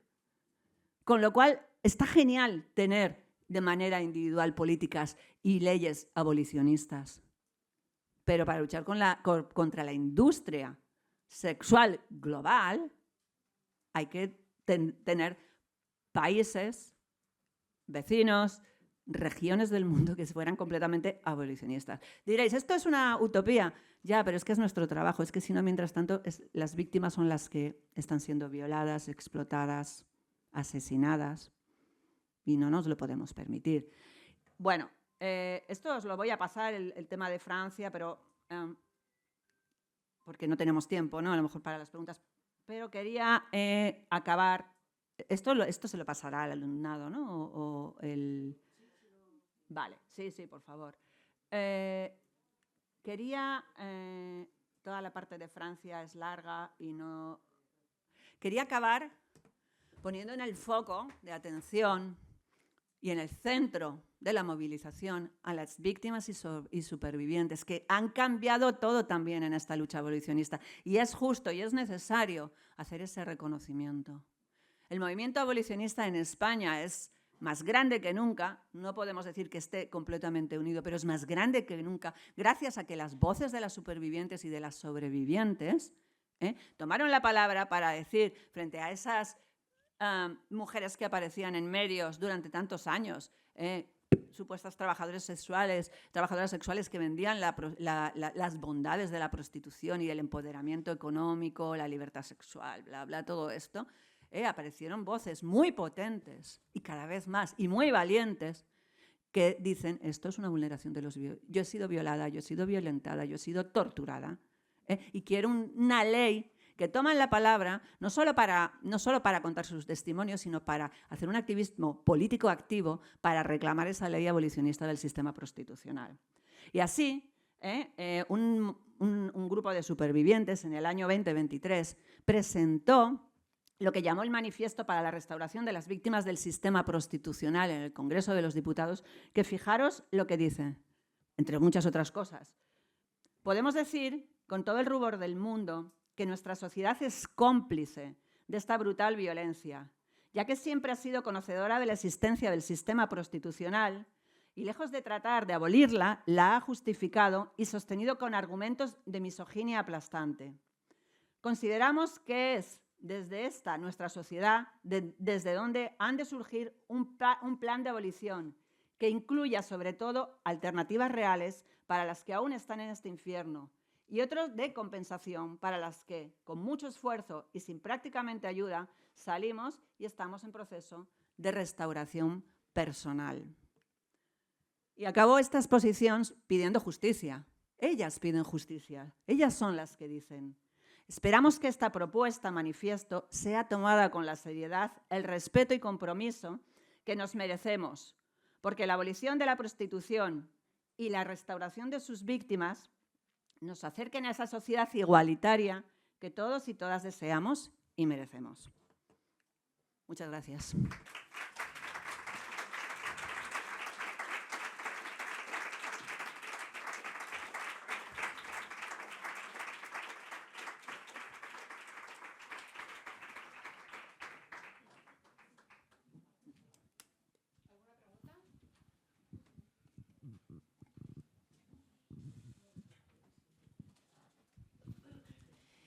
Pues Marta, me ha encantado la ponencia, de verdad. Por supuesto que también estoy de acuerdo con una ley abolicionista, pero te quería preguntar, bueno, nos has hablado de ello, pero bueno, si me puedes dar tu opinión o un pequeño resumen de la importancia que puede tener una ordenanza municipal abolicionista y de que si puede tener algún impacto en la ciudadanía de algún ayuntamiento o algún municipio. A mí me parece, a ver, queremos esa ley integral abolicionista de la prostitución y es un sueño y sería fantástico.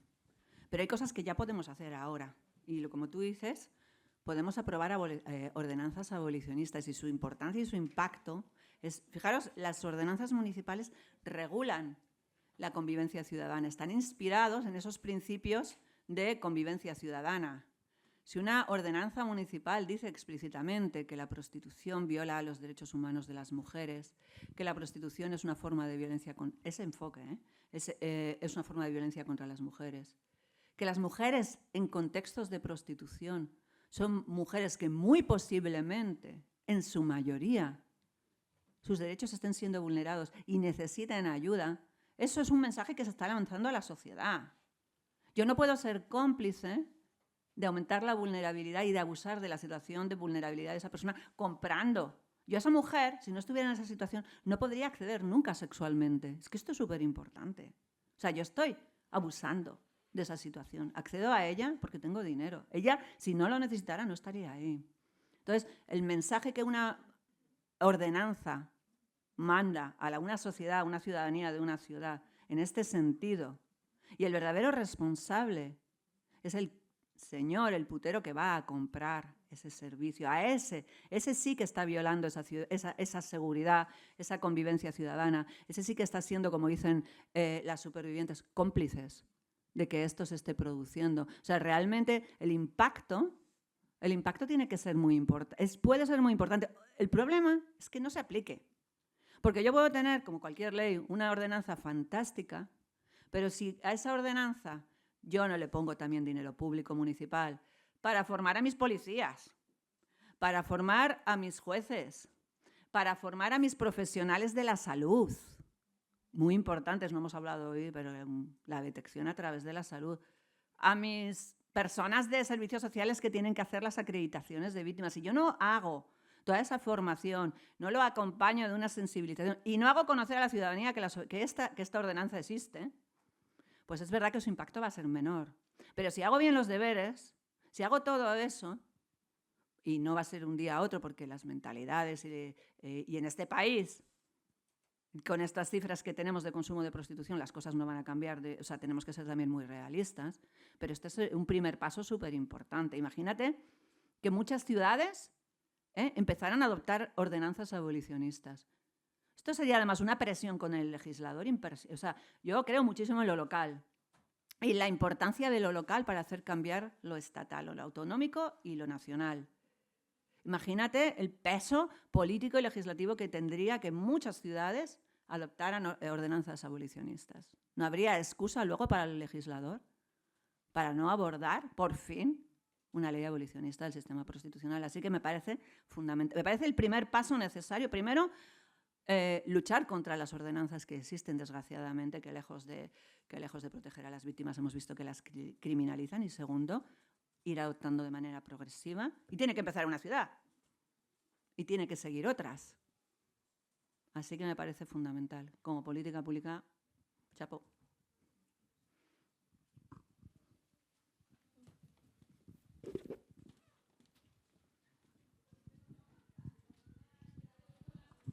Marta, me reitero en darte las gracias por la ponencia que, bueno, yo creo que a todos nos ha encantado.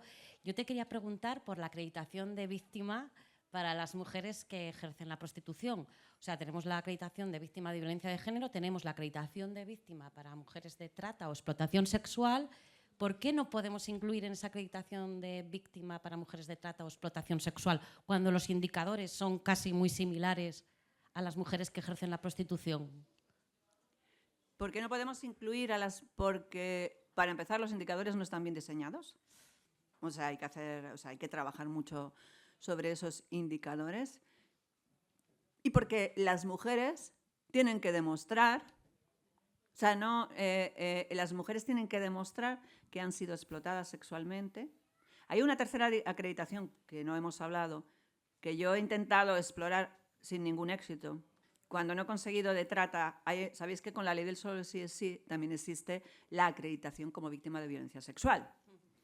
Entonces yo digo, vale, no puedo demostrar que ha sido explotada sexualmente.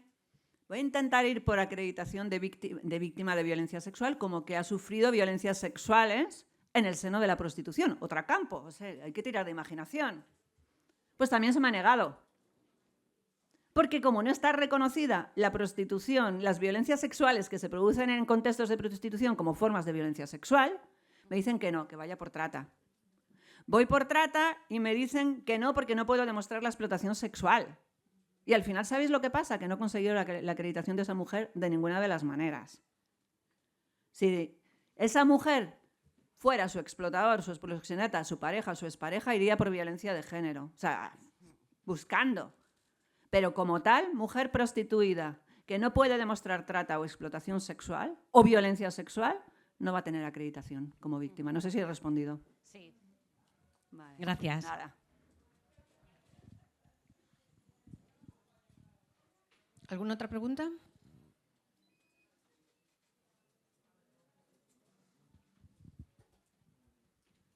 Bueno, nos hemos ajustado al horario, ¿no? Sí, Para sí. irnos a descansar. Bueno, únicamente recordaros que en la página de igualdadsantander.com, en la misma que os habéis inscrito a las jornadas, hay un apartado que pone documentación. Ya hemos colgado la documentación que cada ponente ha querido entregarnos. Podéis verla ahí. Bueno, pues nada, hacemos un descanso.